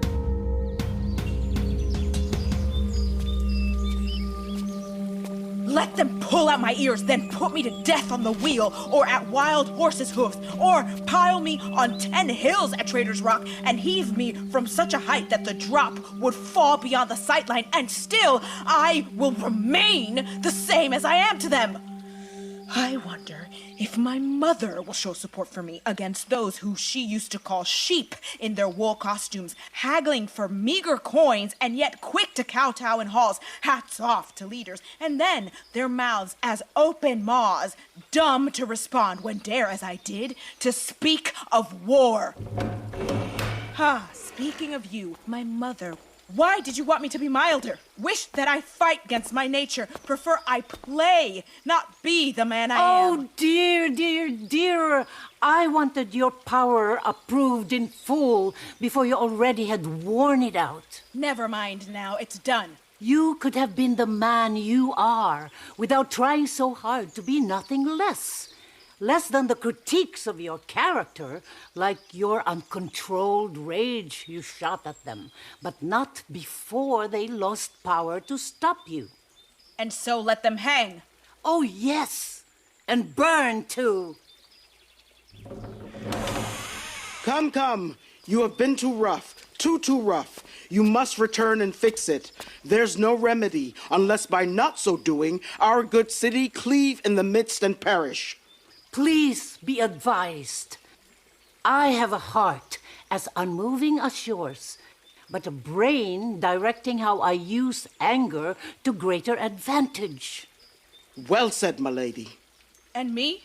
Return to the tribunes. Well, then what? Regret what you have done. For them? I could not do that to the gods. I should do it for them. You're too solid, which can make you more noble, but you can't act too noble in extreme moments.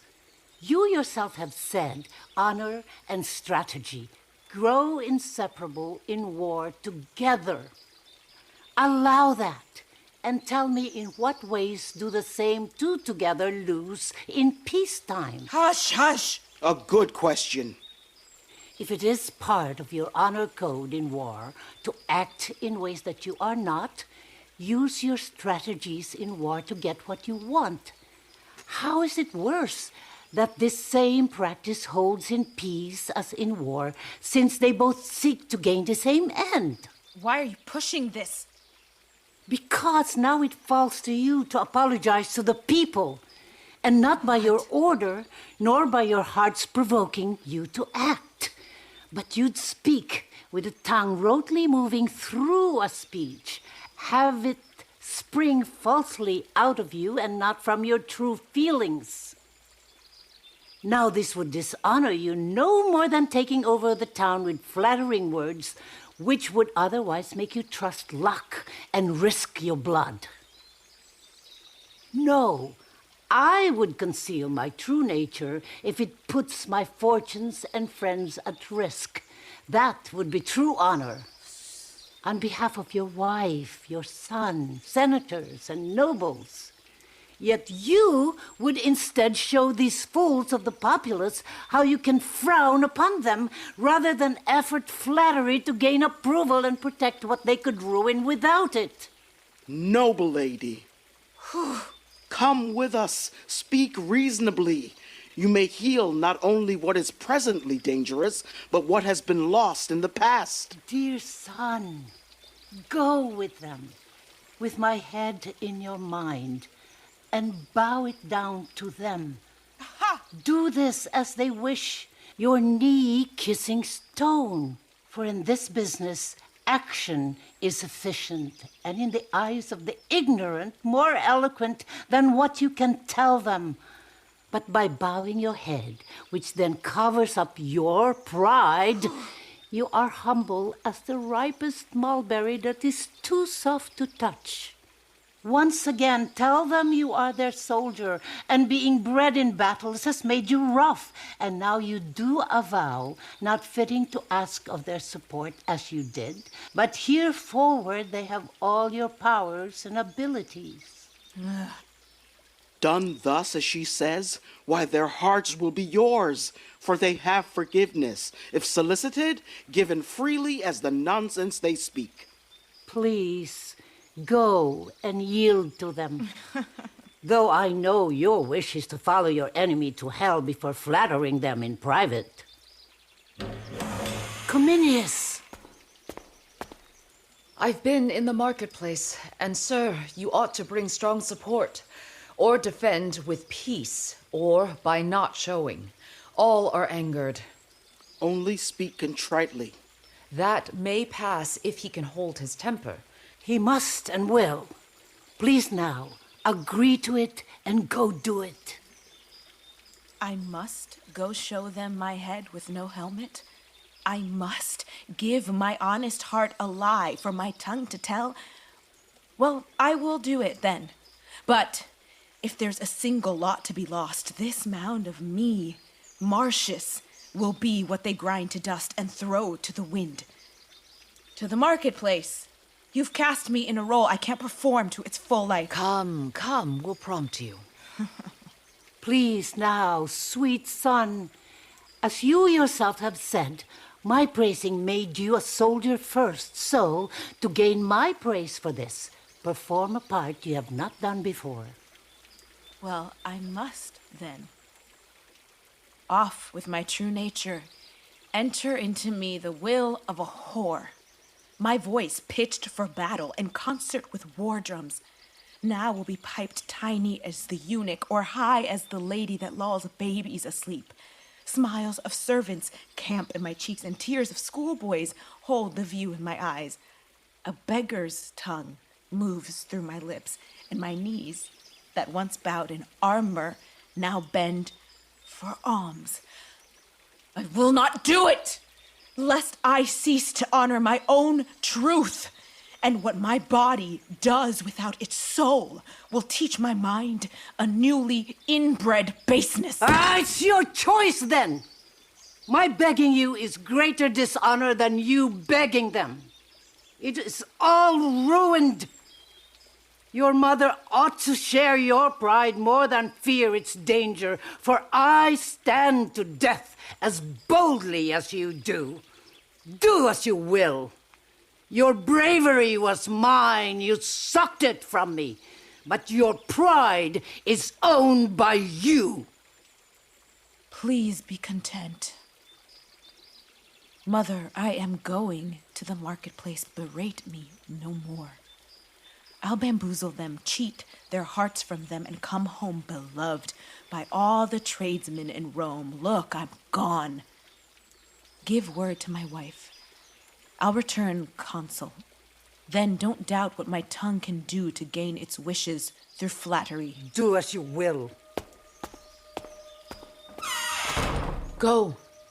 The tribunes await you. I've heard they are ready with accusations. Yes, it'll be worse than what you've received already. Arm yourself to respond mildly to them.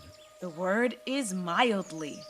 Please now let us go. Even if they falsify charges, I will answer in my honor. Aye, but mildly. Well, mildly it is then. Mildly.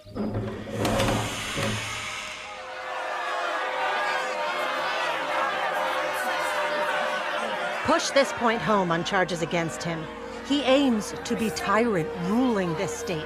If he avoids that charge, expose him for his malice toward the people.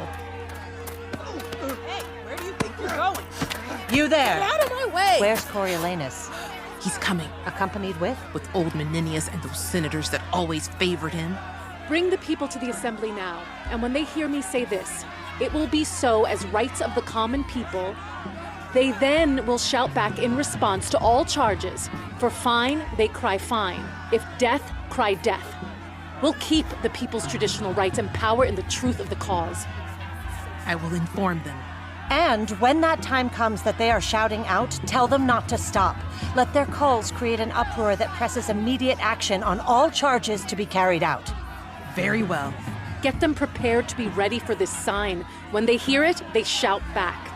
Get to it. I will, sir. Move aside! Move aside! It will fly him in a rage instantly. He's used to always winning and acting contrary all the while. But once he's lit, he can't rein back his temper. Then he'll speak what's in his heart. And that is what provides us evidence to break his neck. Well, here he comes.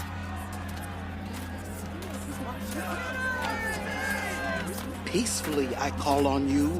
Yes, just like a stableman hunting down cheap coin, no concern being called foul.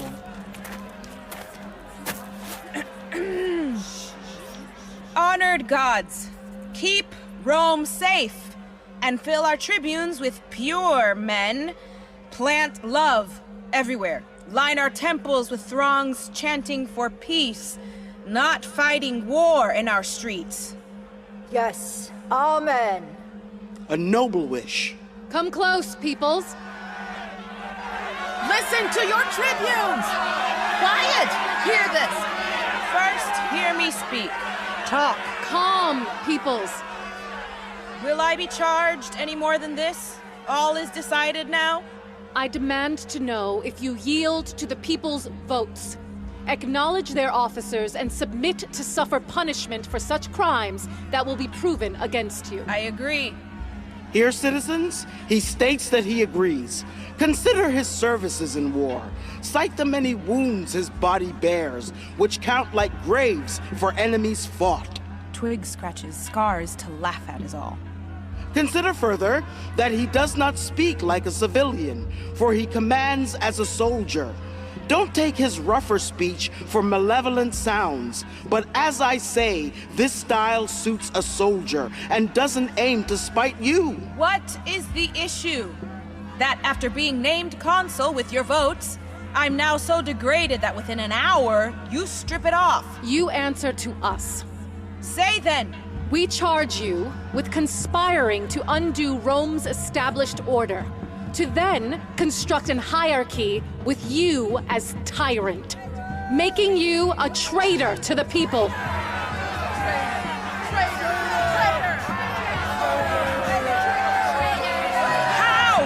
Traitor? No, with restraint, your promise. May the people fall to fires and lowest hell! Call me their traitor, you slanderous tribune! If your eyes held 20,000 deaths, if your hands clutched as many millions, and your lying tongue took both those numbers, still I would say you lie in a voice as honest as when I pray to the gods. See this, people! Peace! We should not add more sparks to his heat now. What you have seen him do and heard him speak, beating your officers, cursing you all, opposing laws with attacks, and here, defying the great powers who are trying him, this too, a capital crime he has committed. So extreme, it deserves death. To the rock! Traitors, rock with him!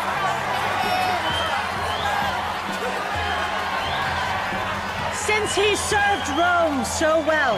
You babble of service? I speak of what we know. Ha! What you know? Is this the promise you made your mother? You should know that this is No!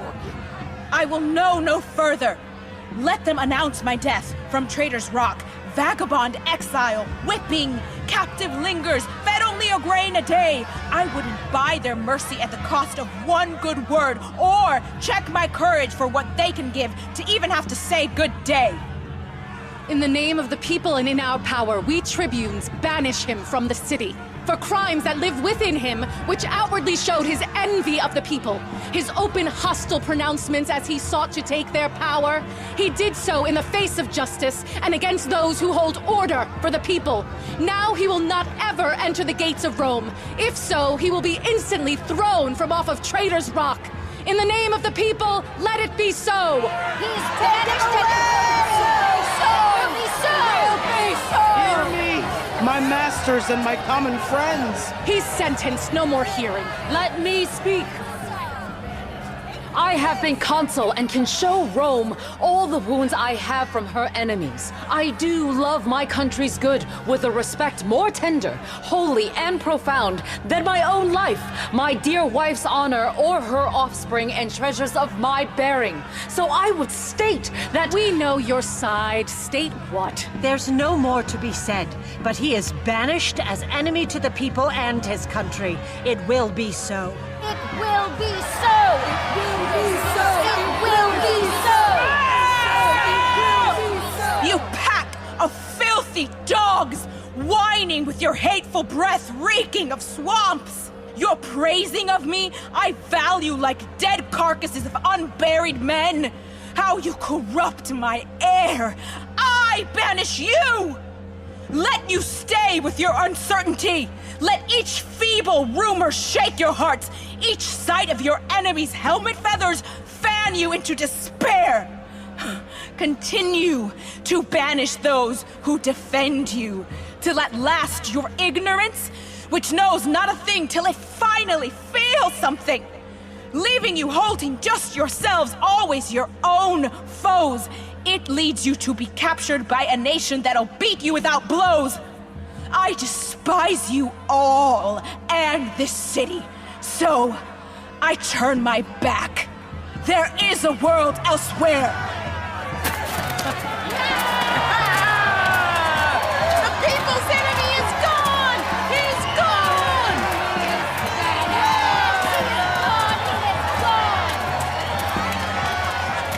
Go! Watch him pass through the gates and view him as he has viewed you with complete contempt. Torment him as deserved. Let a guard attend us through the city.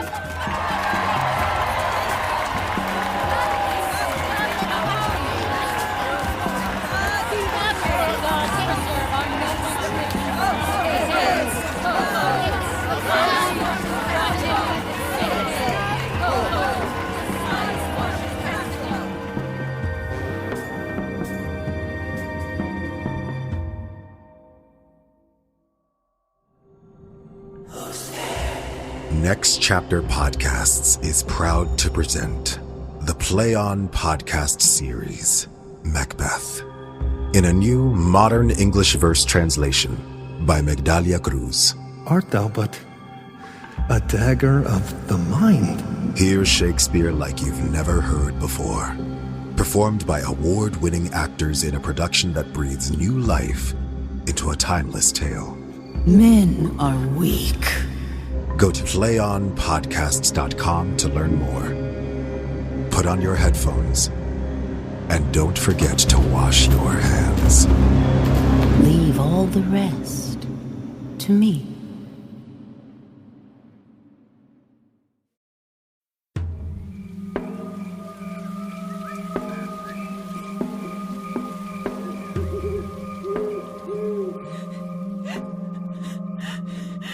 Let the gods destroy them. Come now, stop your crying. A brief farewell. The beast of many heads butts me away. May the plague haunt their homes. No, Mother. Where is your long-held courage? Oh, me. You used to say, suffering tests the spirit.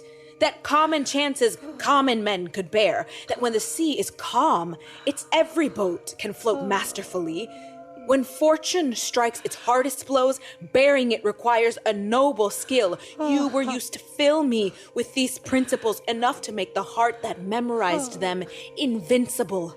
Oh, heavens! Oh, heavens! Oh, please, woman. I too am moved. Allow your wife her tears. Let disease plague all the Roman tradesmen in red, and after let all comers die. What? I will be mourned when I am missed. No, Mother. Regain that spirit you had when you'd say, if you had been the wife of Hercules, 6 of his labors you would do, and would have saved your husband twice the sweat. Coriolanus. Cominius, don't wilt. Adieu. Farewell, my wife, my mother. I'll be fine still. You, old and true Menenius, you cry more salty tears than a young man. That makes for sore eyes. Cominius, I have seen you grim, and you have witnessed many heart-hardening spectacles. Tell these sad women it's as foolish to wail over the inevitable than to laugh at them. My mother, you know well my risks always have given you comfort, and not lightly, though I go alone, like a lonely dragon, whose swamp is more feared and talked of than seen. Your son will either exceed the common or be caught with treacherous baits and tricks. My dear son, where will you go? Travel with good Cominius for a while. Chart a more promising path than wildly exposing yourself to each danger that will spring before you. Oh, the gods! I'll accompany you a month. Plan with you where to rest and can communicate so we know of each other's whereabouts. Then, if a repeal should come, we won't have to search across the vast world to find just one man and lose dwindling chance while we wait for your return. No. Farewell. You have many years behind you, and you have filled too much with war's wounds to go roaming with someone still unbruised. Just bring me to the gate. Come, my sweet wife, my dear mother, and my friends of proven nobility. When I go, say farewell and smile. Please now, as long as I'm above the ground, you'll hear from me, and if you do, trust, I will be just as I always was. That's as good to the ear as any to hear. Come, let's not weep. If I could shake away just 7 years from these old arms and legs, by the good gods, I'd be with you every step. Come, mother, and come, my quiet grace. Your hands.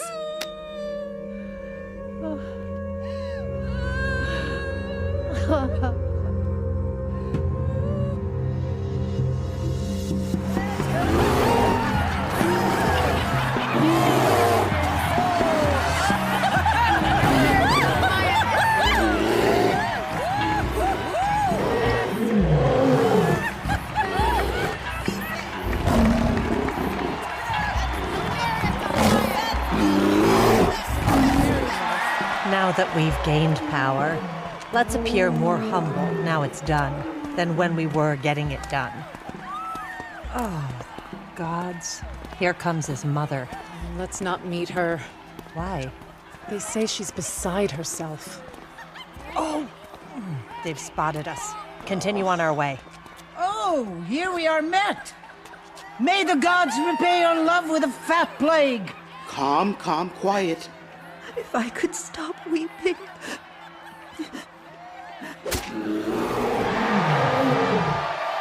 Were you slyer than the fox to banish the man who struck more blows for Rome than your spoken words? Oh, blessed heavens. More noble blows than you ever could think wise words, and for Rome's good too.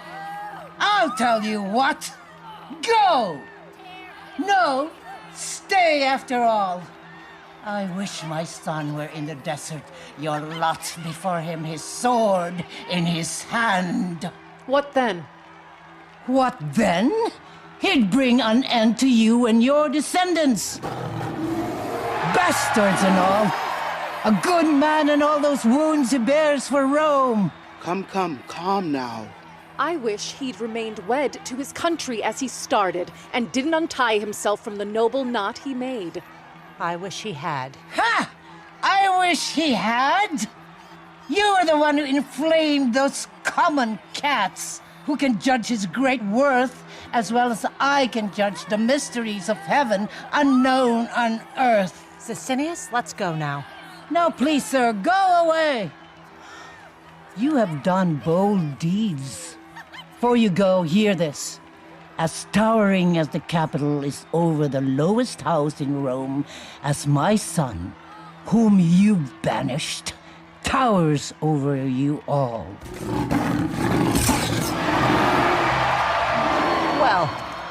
Well, we'll leave you. Why stay to be bothered by one who lacks her wits? Take my prayers with you! I wish the gods had nothing else to do but to enact my curses! Oh, could I meet them just once a day, it would unclog my heart of its heaviness. You sent them off, and I judge with great cause. Will you eat with me? Anger's my meat. I dine upon myself, and so will starve with feeding. Come. Let's go, girl. Cease this whining and lamenting I'm doing like Juno's anger. Come. Come. Here, let me help you. No.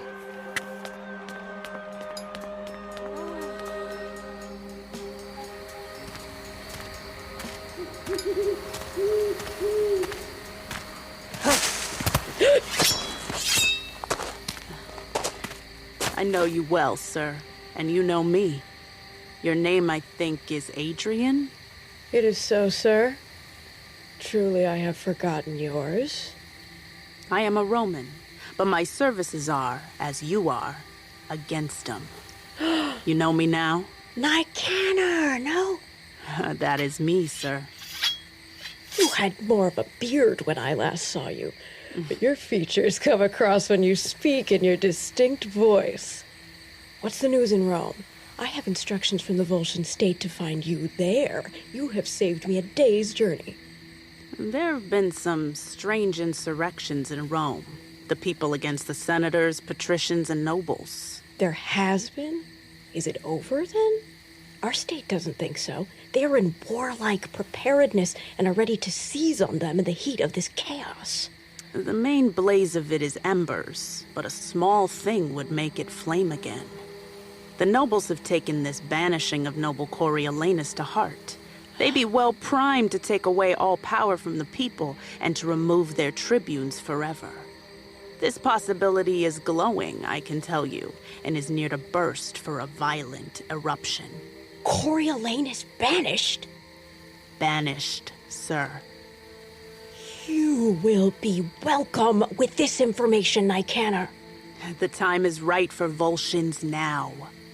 I've heard it said the ripest time to corrupt a man's wife is when she's fallen out with her husband. Your noble Tullus Aufidus will come off well in these wars, with his great foe Coriolanus being persona non grata in his own country. He is bound to. I am very fortunate to have happened upon you. You've done my work for me, and I will happily accompany you home. Well, let us go together.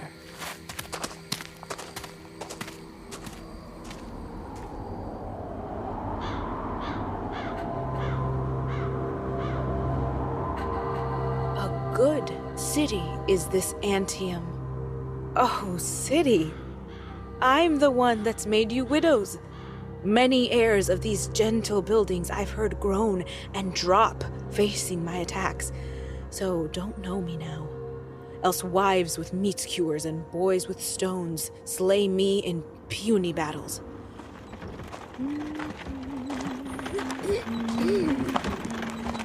God save you.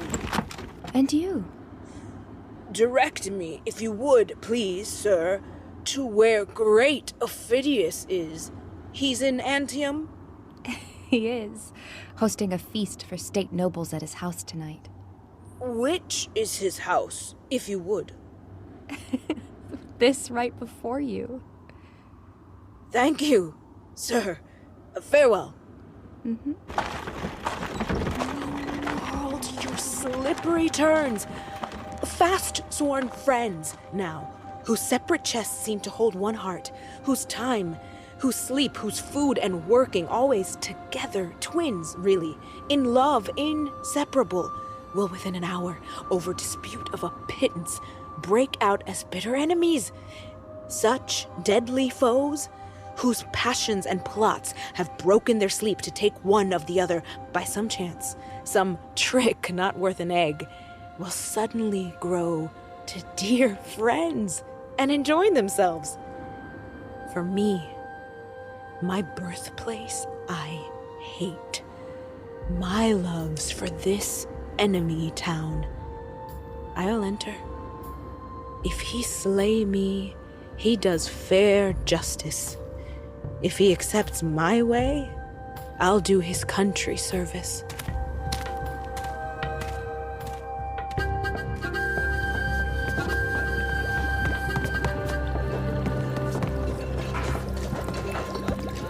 Wine! Wine! Wine! Oh, what kind of service is this here? I think our fellow servants are asleep. A lovely house. The feast smells nice, but I do not seem like a guest. What would you need, friend? Where are you from? This is no place for you. Please go. I'd have earned no better reception in being Coriolanus. Where are you from, sir? Does the gatekeeper have eyes in his head to let you in with such fine company? Please, get out! Go away. Away? Get you away. Now you're being troublesome. Are you so brave? I'll have you spoken to soon. Oh, a strange one as I've ever seen. I can't get him out the house. Please, hey, call my master in for him. I will. What are you doing here, fellow? Please just leave the house. Let me just stand here. I will not hurt your hearth. What are you? What, you won't go? Tell my master he has a very strange guest here. Where is this fellow? Here, sir. I'd have beaten him like a dog, but didn't want to bother your guests inside. Where have you come from? What do you want? Your name? Why won't you speak? Speak, man. Your name. Tullus, if you don't know who I am yet, and seeing me doesn't help you recognize me, I must then announce myself.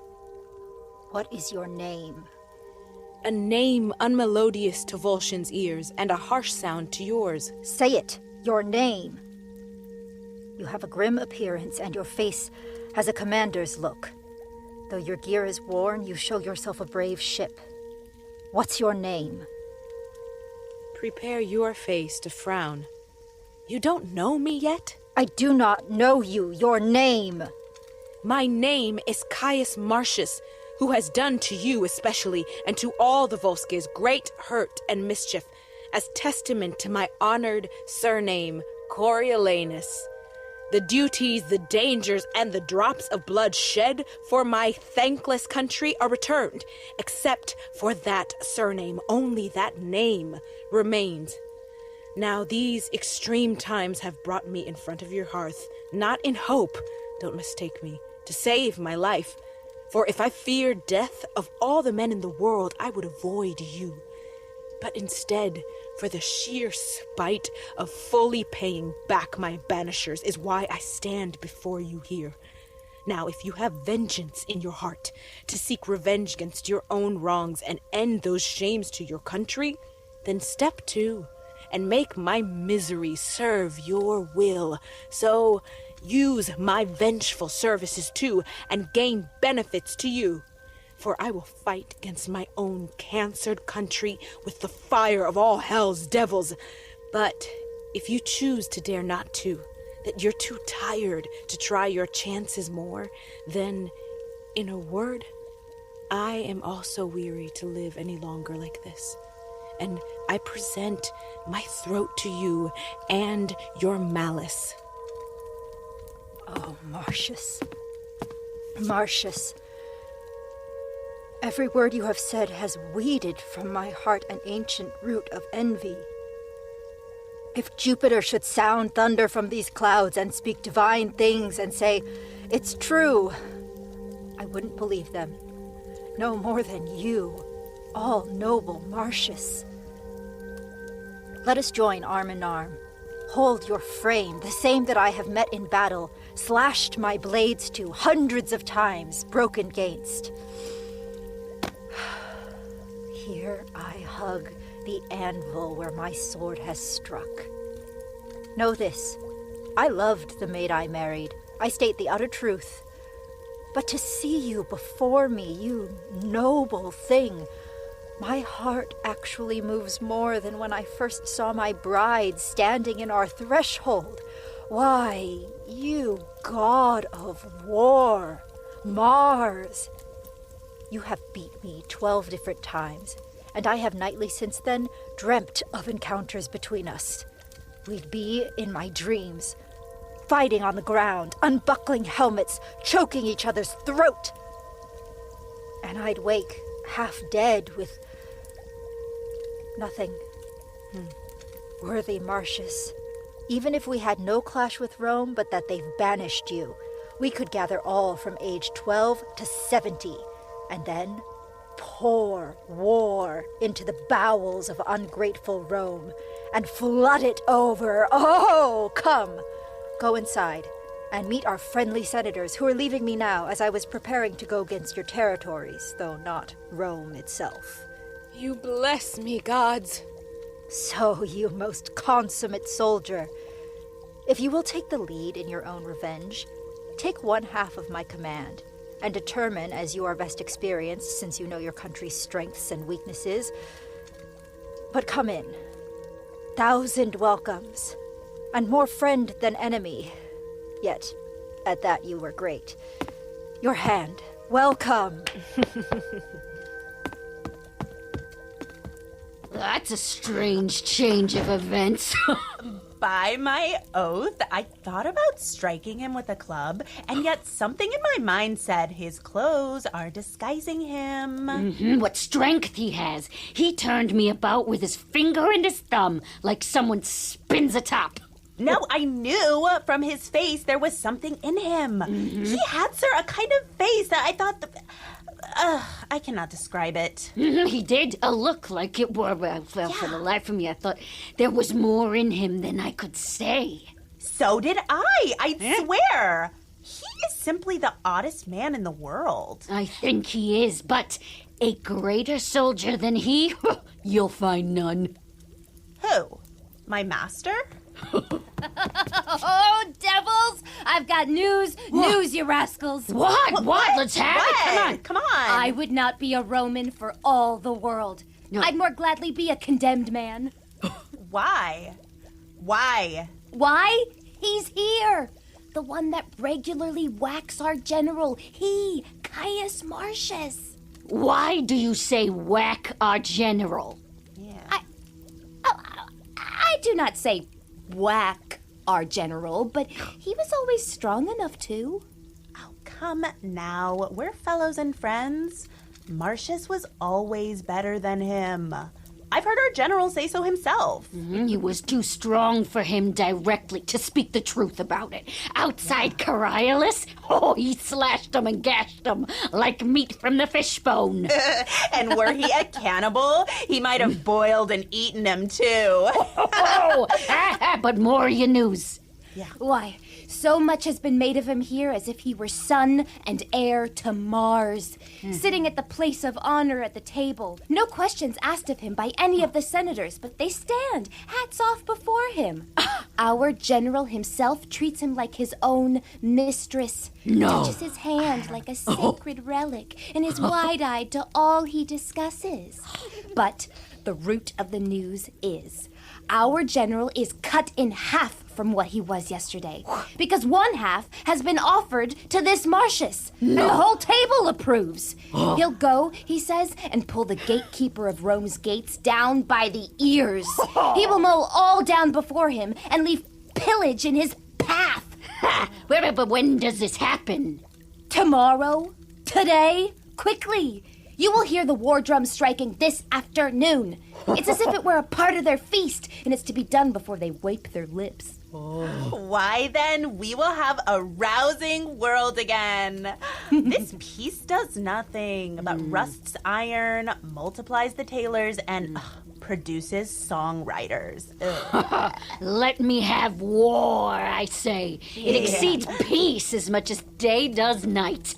Peace is a feat strolling, distinct, and full of air. It is the very definition of apoplexy, lethargy, fattened, dead, sleepy, insensible, a procreator of more bastard children than war's a destroyer of men. It is. Oh, they're getting up. They're getting up. Go in. All right.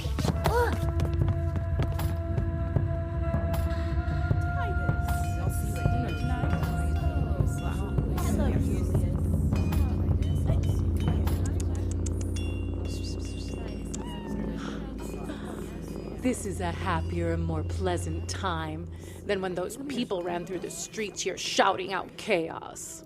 C.A.S. Martius was a fine officer in war, but insolent, bloated with pride, ambitious beyond all thought, self-loving. And aiming for sole rule and without partners. I do not think so. Worthy tribunes, we have put a felon in prison, and he reports the Volskis with 2 separate armies have invaded into Roman territories and with the deepest rancor of war are destroying all before them. It's Aufidus. Hearing how we banished Martius, he's thrust his horns back into the world, the ones hidden that dared not peep out when Martius fought for Rome. Now, why this talk of Martius? Messenger, go have this gossip whipped. It can't be the Volskis dare break peace with us. This cannot be. No, not possible. Speak. All the nobles are heading gravely to the Senate House. Some news has come that has turned their faces pale. Worse news is delivered. What could be worse? It has come freely from many mouths. How probable, I do not know. That Martius, joined with Aufidus, leads a power against Rome and vows revenge to attack all alive, from the youngest to the oldest. How likely? This is created only so the weak ones would switch to wish Martius back home again. That is their very trick. This is unlikely. He and Aufidus can't reconcile. Not violent opposites. You're asked for by the Senate. A fearless army led by C.A.S. Martius, partnered with Aufidus, rages upon our territories and has already overwhelmed their path, full of fire, and took what lay before them. Has joined Aufidus. Oh, you have made a mess, Brutus and Sicinius. What news? What news? You've helped to ravish your own daughters and to melt the city roofs on your skulls, to see your wives dishonored in your faces. What's the news? What's the news? Your temples burned down into their grounds and your platforms on which you stood shrunk into a carpenter's nail head. Please now, the news. Tribunes, you've made fair work, I fear it. Cominius, please, your news. If Martius has now joined with the Volscians. If he is their god. He leads them like a thing made by some deity beyond nature that shapes men better.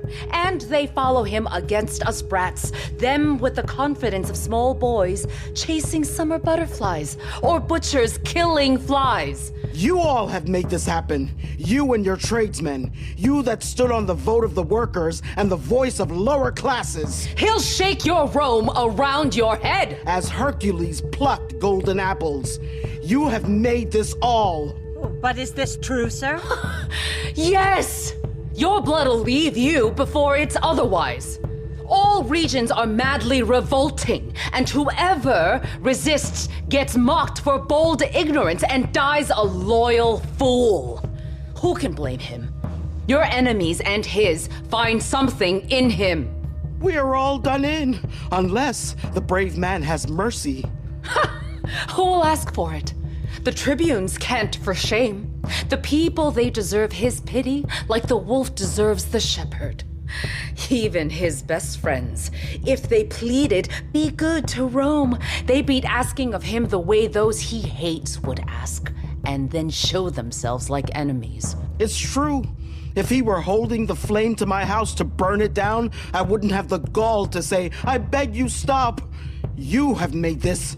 You and your henchmen. You crafted all this. You have brought an irremediable quaking in Rome as never felt before. Don't blame us. Yes, don't blame us. How not? Was it us? We loved him, but like beasts and cowards, gave over to the masses who shouted him out the city. Here come the masses.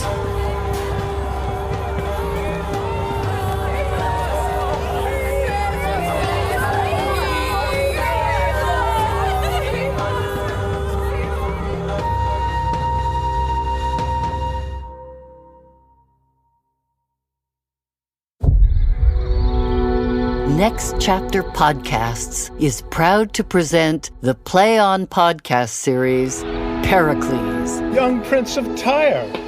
These skulls belonged to princes like yourself. They say give up before you're just like them. In a new, modern English verse translation by Alan McLaughlin. My life's at stake. Starting Friday, June 4th. Here's Shakespeare's timeless tale about a man who loses everything only to find what matters most. Subscribe, rate and review Play On Podcasts on Apple Podcasts, Spotify, Stitcher, or wherever you get your podcasts. Go to playonpodcast.com to learn more. I still need a pair of pants. Well, we can get you some. We can make a pair out of my best shirt.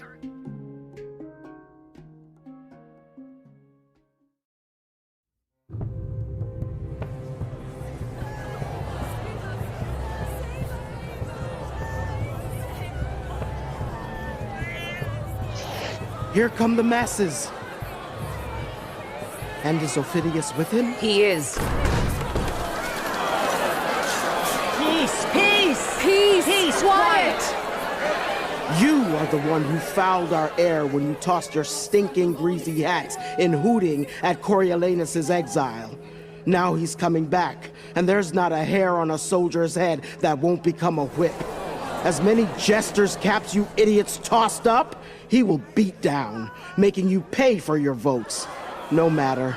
If he could burn us all into one coal, we deserve it. Hold, we hear frightening news. Tell us it's not true. For my part, when I said banish him, was in pity. And so did I. And so did I. And to tell the truth, so did many of us. Yes. What we did for the best. And though we willingly consented to his banishment, still it was against our will. You've done the deeds with your votes. You made this. You and your voices. Now to the capital? What else? May the gods be good to us. Come, masters. Let's go home. I did say we were wrong when we banished him. So did all of us. But now come. Let's go home. I do not like this news, Sicinius. Nor I, Brutus. To the capital. For half my fortune, I'd pay for this to be a lie. Let's go.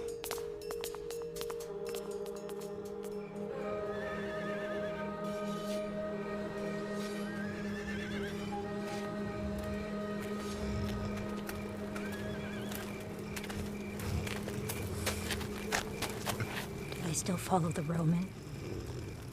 I do not know what witchcraft's in him, but your soldiers say grace to him before meals. Talk of him at supper and give him thanks to end. You've been usurped, sir. Even your troops are in his sway. I can't stop it now, except in a way that would damage our own plans. He holds himself somehow prouder still, even in front of me. More than I thought he could when we first embraced. Yet, that's his nature. He's no turncoat, and I must accept what can't be changed. Still, I wish, sir, I mean for you in particular, that you hadn't joined in with him, but instead had set about this on your own, or else left it to him to lead alone. I understand, and you should be assured time will come, he'll be held accountable. He doesn't know all that I can push on him, though it seems, and so he thinks and can be spotted by the naked eye, that he performs all things well and strongly commands the Volscian state, fights fierce as a dragon, and strikes as he draws his sword. And yet, he has left a piece unfinished that will break his neck or mine when that time does come to you. Sir, I ask you now, do you think he'll take Rome? All places yield to him before he lays siege to them, and Rome's nobles are already his. The senators and aristocrats love him too. The tribunes are no soldiers, and their people will be as rushed into repeal as they were hasty to expel him. I think he'll pounce on Rome like the fishhawk to the fish, with them belly up as nature calls.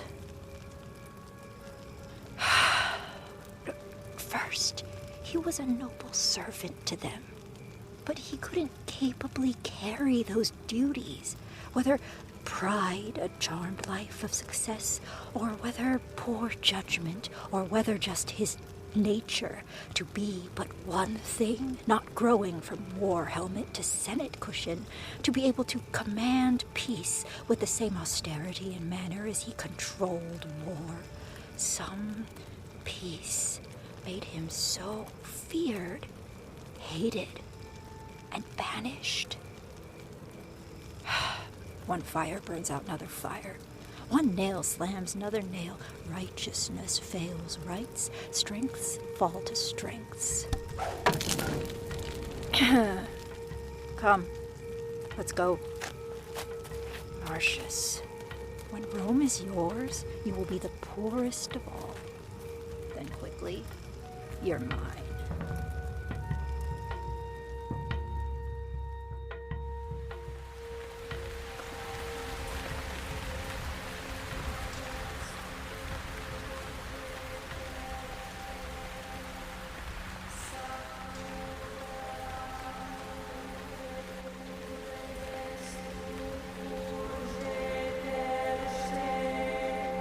You must. It has to be you. Who else? No, I won't go. You heard what Cominius said. He who was his longtime general, who loved him dearly. He called me father, but no matter. Go, you that banished him. Crawl on your knees a mile to his tent, begging all the way for his mercy. No, if he coyly avoided Cominius, I'll stay here. He deems to not know me. Did you hear? Just one time he called me by my name. I called on our old friendship and of blood we spilled together. Coriolanus he wouldn't answer to, denied all names. He was a kind of nothing, titleless, till he had melted himself a name from the fires of burning Rome. Well now, you have made this happen. A pair of tribunes that have wrecked apart Rome. Coals are cheap now, a fine memorial. I offered to him how it's most noble to give pardons when least expected. His reply was, a naked plea from a state to one who'd they banished? Very well. What more could he say? I attempted to recall his fondness for his close friends. His answer to me was he could not stand to pick them out of a pile of stinking chaff. He said it's foolish to save a few unburnt grains if you can still smell the stench. Save a few unburnt grains? I am one of those, his mother, wife, his child, and Cominius too. We are the grains. You're the stinking chaff, and you're the stench to smelt the high heavens. We must be burned for you. No, please, be patient. If you refuse to help and this has never needed so much aid, then don't scold us while we're in distress. But certainly, if you would plead for your country, it would be your good word more than some instant army we could form that might stop our countrymen. No, I won't intrude. Please, you go to him. What could I do? Just make a case of what your love toward Martius can do for Rome. Go to him. Yes, do. Well, and say Martius then sends me back, like Cominius has been, unheard. What then? I'd be left as a refused friend, grief-shot, all from his rejections. What have I then? You will be given your due equal to your noble intentions. This effort would earn Rome's thanks to match your intent. I'll try. I think he'll hear me. But it disheartens me that he bit his lip and disagreed with Cominius. Martius didn't take it well. He hadn't eaten. Empty organs makes our blood cold, and then we sulk in the morning, not ready to give or forgive. But when we've stuffed our blood with wine and food, our souls are softer than when we fast, like priests. So then I'll watch him until he is fully sated, at rest, and then I'll seek him. You know the one road into his kindness. You cannot lose your way. In faith, I'll try it, however it goes. I'll before long know the outcome. He'll never hear him. No? I tell you, he's sitting on a gold throne, his eyes red with loathing enough to burn Rome. His sense of injustice chained to his pity. I knelt before him, and faintly he said, "Rise," dismissed me with a show of his hand. And here's a letter, sealed with an oath of his conditions, what he was willing to do and what he would not. Now, all hope is vain, but for his mother and wife, who I hear plan to plead with him for mercy on his country. So, let's hurry now to plead our case to them. Yes, yes, let's go see them. The women may be able to do it.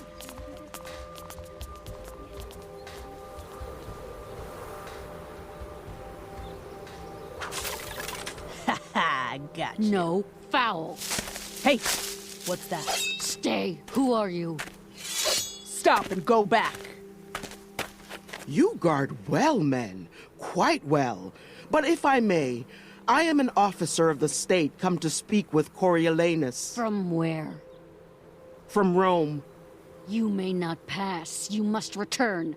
Our general will hear no more from Rome. You'll see your Rome embraced with fire before you'll speak with Coriolanus. My good friends, if you have heard your general talk of Rome and his friends there, it's 1,000 to 1 my name has crossed your ears. It is Menenius. So be it. Now head back.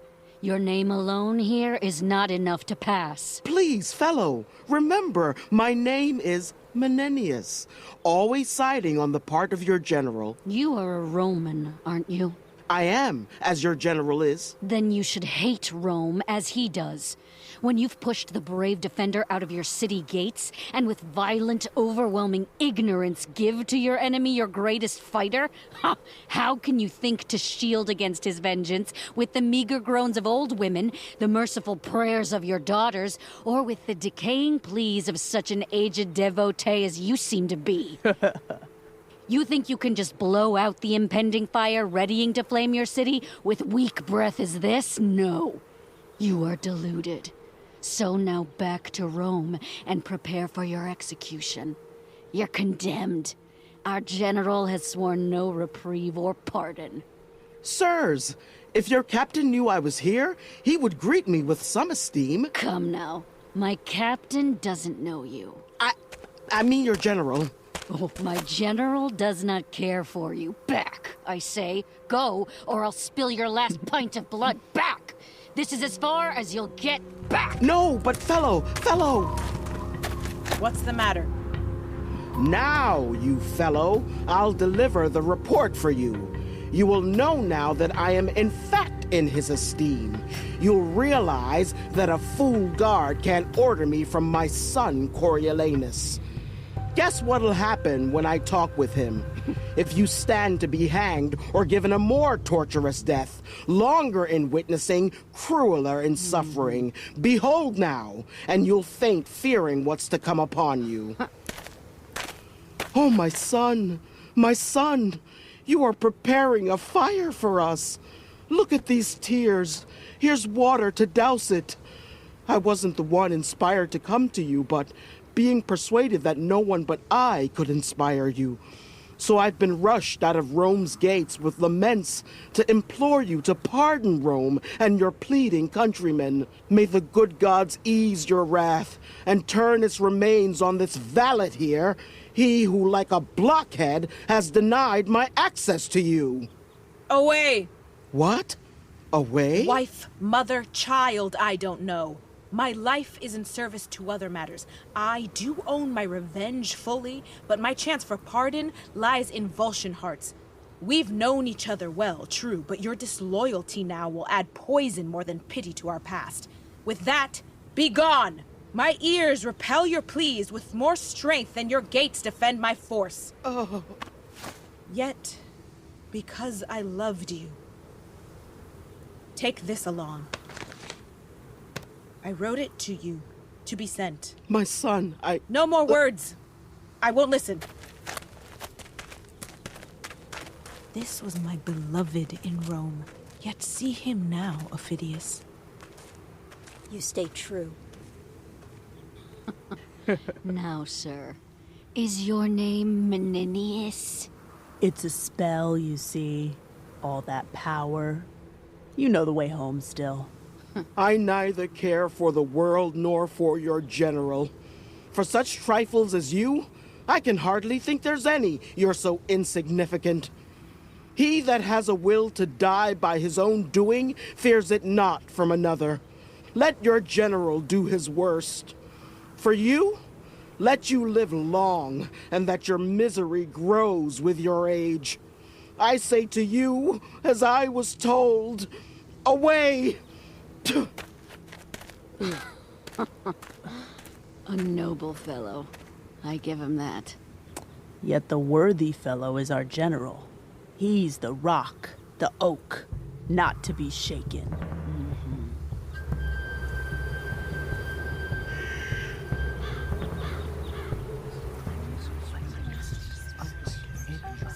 We'll be outside the walls of Rome tomorrow, and down they'll go.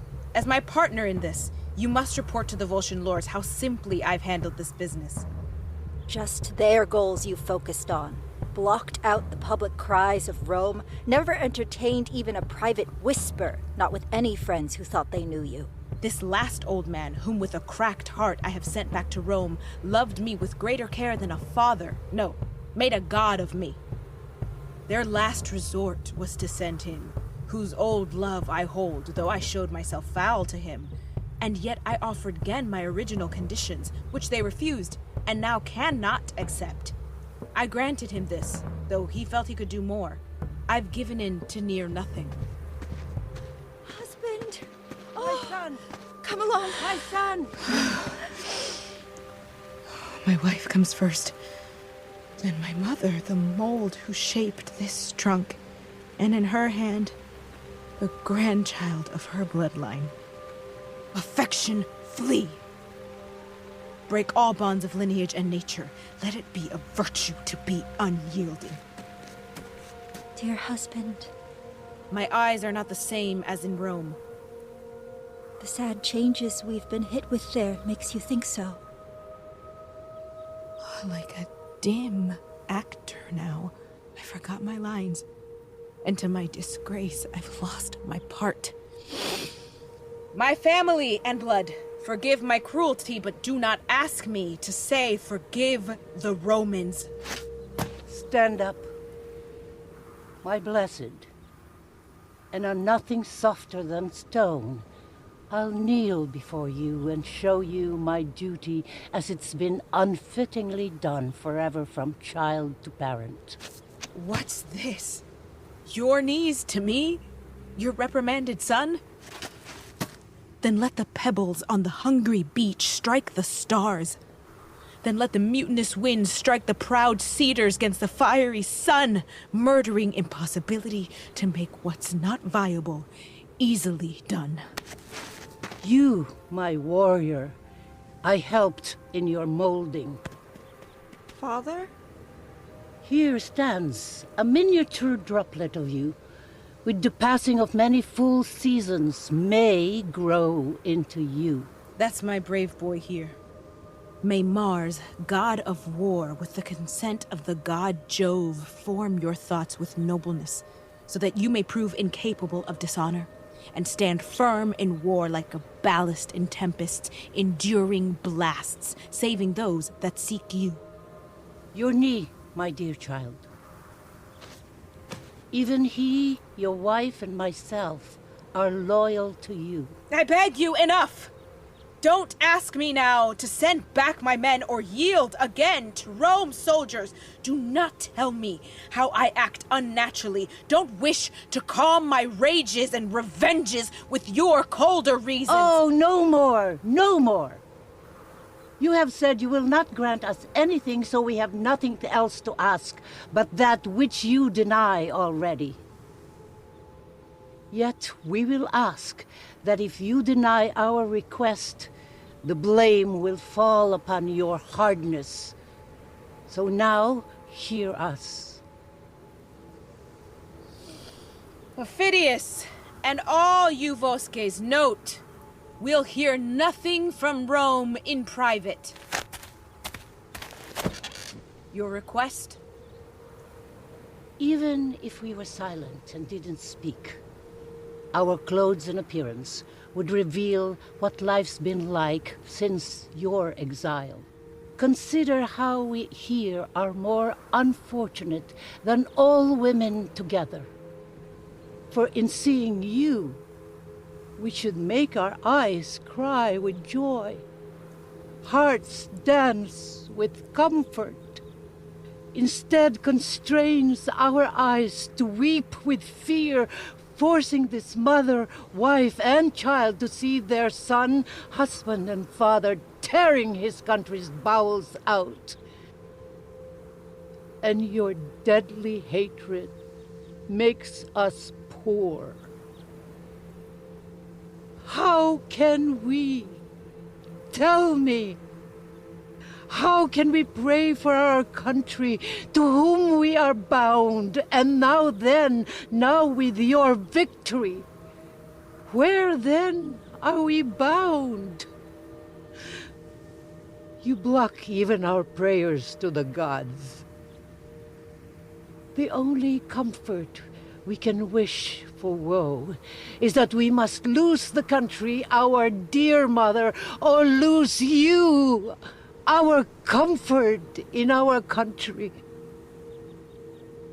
If we had our wish, we'd pick our side to win. But no, we'll meet certain tragedy. As either you'll be chained as a traitor, led through the streets, or else triumphantly tread over your country's ruin and be crowned in victory for bravely shedding your wife and child's blood. For me, my son, I do not intend to wait out the war's results. If I cannot persuade you to seek a noble respect between both sides instead of killing one side, you will no sooner march to attack your country than you will tread, hear me, on your mother's womb that brought you in this world. Yes, and mine, that brought to this world your boy, to keep your name living. He will not tread on me.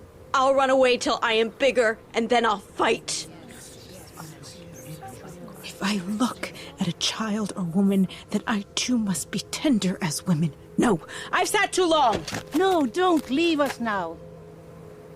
If it could happen that our request would save the Romans, and so then destroy the Volsces whom you serve, you might condemn us for poisoning your honor.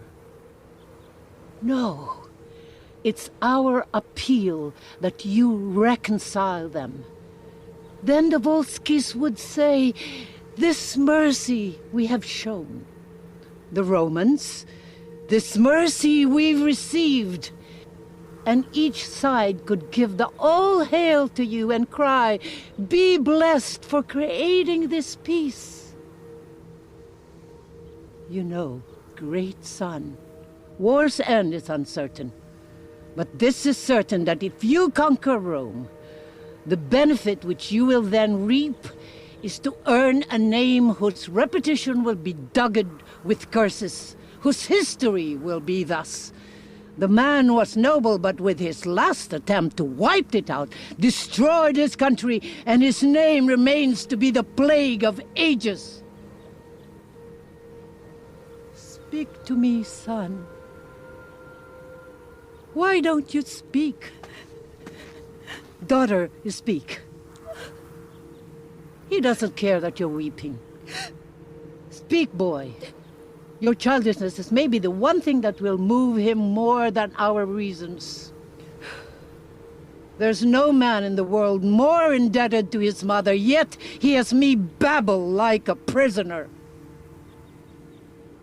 Say my request's unfair and refuse me. But if not, you're dishonest, and the gods will plague you for denying me duty owed a mother. Down, daughter, grandson. Let us shame him with our knees. Down! End this at last! Oh!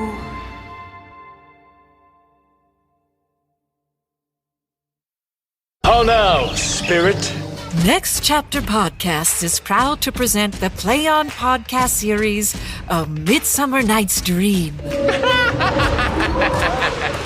A new modern English verse translation by Jeff Whitty. That will ask for some tears in the true performing of it. Hear Shakespeare's comic masterpiece about lovers. For love looks not with eyes, but with the mind.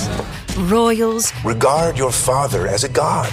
Players. My chief talent is for a tyrant. And fairies, whose worlds are all turned upside down and right side up by powers beyond their control. Go to playonpodcast.com to learn more. Don't make me play a woman. I've a beard. Growing.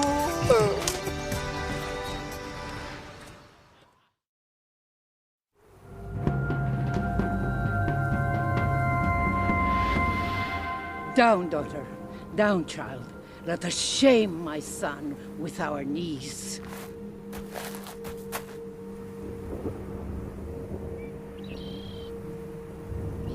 His new surname, Coriolanus, has more pride than pity for our prayers. Down. End this at last. Oh. So we will go home to Rome and die among our neighbors. No, look. This child that knows not what's to be, but kneels in fellowship. He gives more strength to our pleas than you have fight to deny. Come. Let's go. This fellow had a vulsion for his mother. His wife is in Coriolanus, and his child looks like him by chance. Yet give us our leave.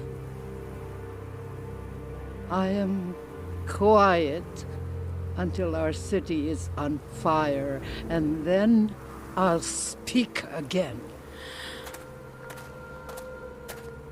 Oh, Mother, what have you done? Behold, the heavens open, the gods look down on this unnatural scene, and they laugh. Oh, my mother, oh. You've made Rome victorious and given a mortal loss to your son. Believe it. You have induced him, but dangerously, for he lives in mortal peril now. But let it come. Aufidus, I can't hold my war promise, so I'll make proper peace. Now, good Aufidus, were you in my place, wouldn't you heed your mother, or no, Aufidus? I too was moved by it. I'd swear you were. And sir, it is no little thing to make my eyes wet with compassion. But, good sir, what peace will you make? Tell me. For my part, I won't go to Rome. I'll go back with you and pray you'll stand with me. Oh, mother, oh, wife! But we will drink in peace, and you'll bring back a peace treaty in writing better than words. With these same conditions, it'll be state-sealed. Come with us. Ladies, you deserve to have a temple built you. All the swords in Italy and her Confederate arms could not have made this peace.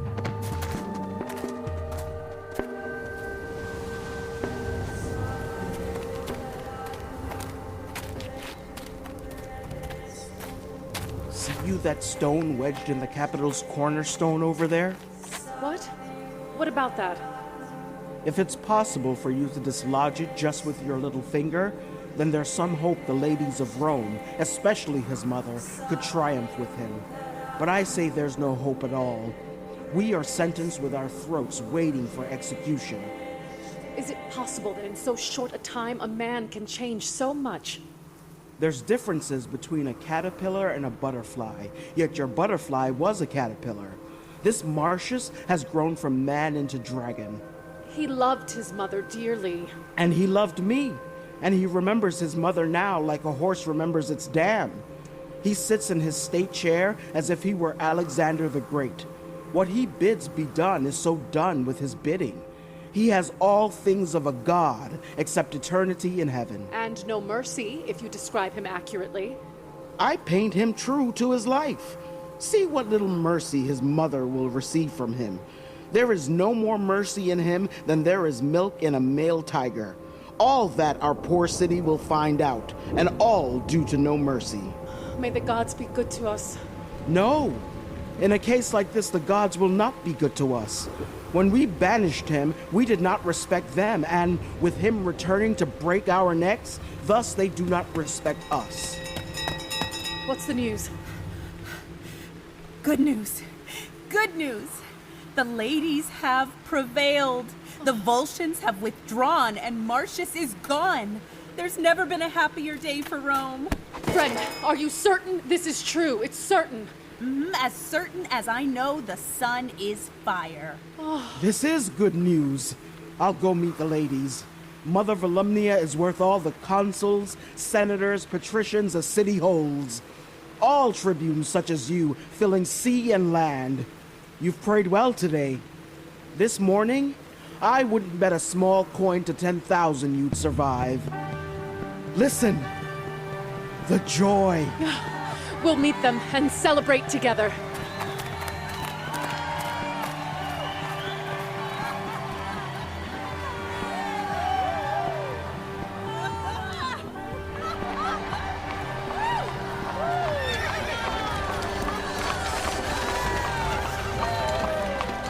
Behold, our patroness, the life of Rome. Call all your tribes together, praise the gods, and make triumphant fires. Toss flowers before them. Quiet the noise that banished Martius. Recall him with the welcome of his mother. Cry, welcome, ladies! Welcome! Welcome, ladies! Welcome, ladies! Welcome! Head high, daughter. Head high.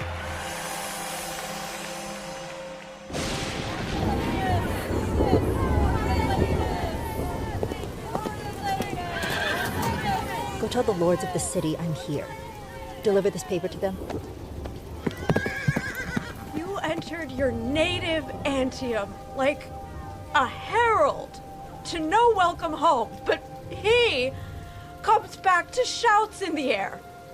Impatient fools whose children he's killed, their lowly throats tear, giving him glory.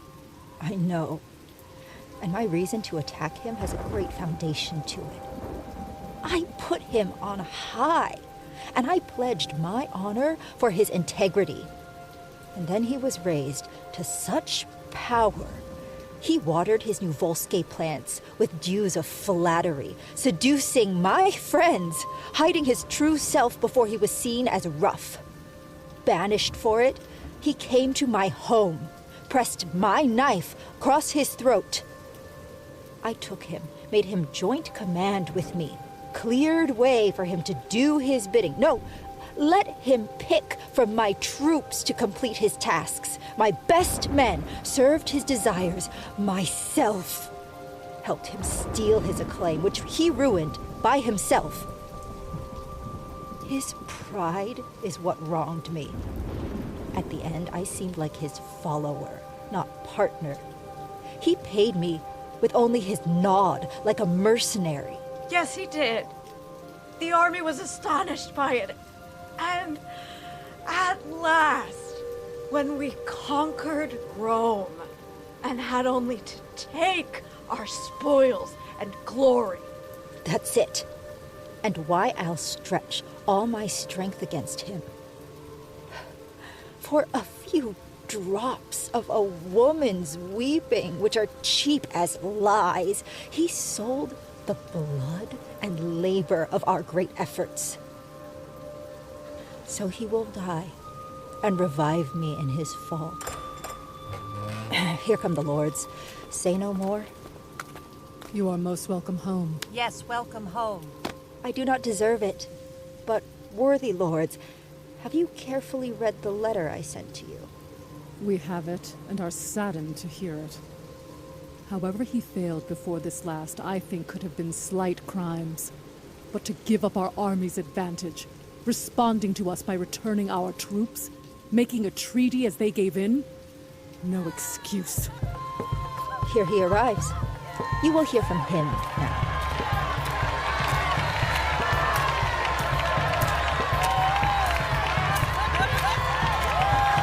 Hail, lords! I've returned as your soldier, no more infected by my country's love than when I left here, but still remaining under your great command. You should know that my efforts have been successful, winning bloody battles all the way to the gates of Rome. We've brought home victory spoils that counterbalance a full third of the costs of the wars. We've made peace with no loss of honor to the Antiates and no shame to the Romans. And now we here deliver this, signed by consuls and patricians both, along with the Senate seal, what we have agreed on. Do not read it, noble lords, but tell this traitor that he has abused your powers to the highest degree. Traitor? How is that? Yes, traitor, Martius. Martius? Yes, Martius. Caius Martius. Do you think I'll grace you with that robbery? Your stolen name, Coriolanus in Coriolanus? You lords and heads of state, treacherously he has betrayed your mission for a few salty tears from his wife and mother, and given up your city, Rome. I say, your city. Breaking his sworn intent like a thread of rotten silk, never holding a war council even. But at his nurse's tears, he whined and roared away your victory to make young attendants blush and brave men gaze at each other. Hear this, Mars? Don't invoke that god, boy of tears. Huh? No more. Unending liar! You have made my heart too swollen to be contained, boy? Oh, dog!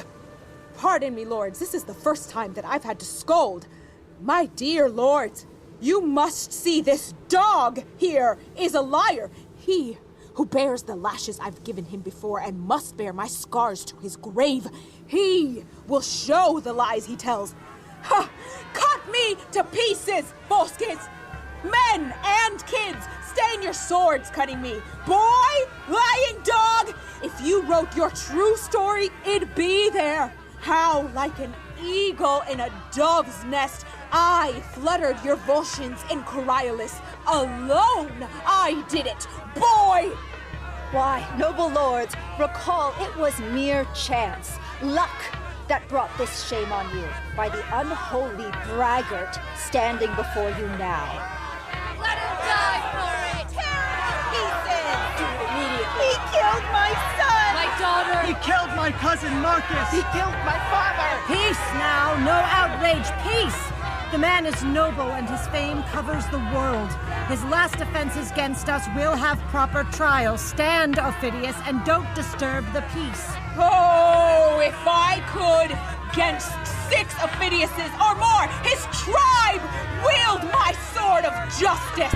Shameless villain! Kill! Kill! Kill! Kill him!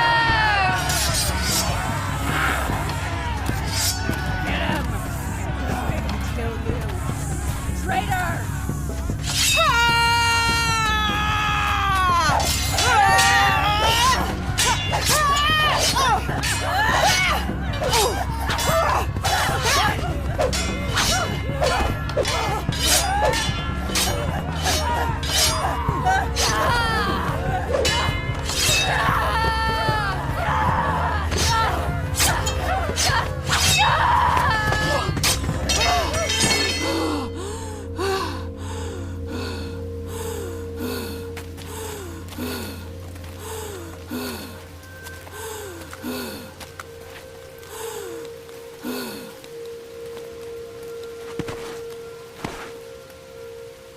My lords, when you learn about the great danger he held for you, And from this rage he provoked, you can't know. But you will soon rejoice that he is cut short. And so my rage is gone, and I am struck with sorrow. Raise him up. Though in this city he's made widows and destroyed children, to this hour they wail those losses still. Yet he will have a noble memory. Ease us through.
The On Podcasts Series Coriolanus was translated into modern English verse by Sean San Jose and directed by Kate Wisniewski.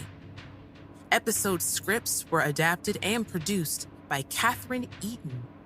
Sound design and engineering by Daniel Ben-Shimon. Mix engineer Larry Walsh. Mix engineer Sadaharu Yagi. Original music composition by Palmer Heffron.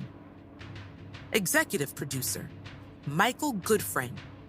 Senior producer, Miriam Lauba. Managing producer, Robert Capadona. Coordinating producer, Taylor Bailey. Line producer, Priscilla Villanueva. Casting by the Telsey office, Karen Castle, CSA, and Ada Karamanian. The cast is as follows: ANDRUS NICHOLS as Brutus and others, CHANNIE Waits as Lartius and others, CHING VALDES-ARAN as Volumnia, DANAYA ESPERANZA as Coriolanus, Jamie Ann Romero as Valeria and others, Kim Won as Aufidus, Virgilia and others, LENNE KLINGAMEN as Citizens and others, Nancy Rodriguez as Sicinius and others, NEMUNA CEESAY as Nicanor, Soldiers, Citizens and others, PATRENA Murray as Menenius, VANESSA KAI as Cominius, TIPP as Adrian, Young Martius, Soldiers, Citizens, and others. Additional support was provided by voice and text coach Julie Foe, podcast mastering by Greg Cortez at New Monkey Studio, and production dramaturgy by Amrita Ramanan. The Senior Manager of Business Operations and Partnerships at Next Chapter Podcasts is Sally Cade Holmes. The Play On Podcast series, Coriolanus, is produced by Next Chapter Podcasts and is made possible by the generous support of the Hitz Foundation. Visit ncpodcast.com for more about the Play On Podcast series. Visit playonshakespeare.org for more about Play On Shakespeare. Hear more about the Play On Shakespeare podcast series by listening to bonus content at ncpodcast.com, where you'll find interviews with the artists, producers, and engineers who brought it all to life. Don't forget to keep your friends close and your enemies closer.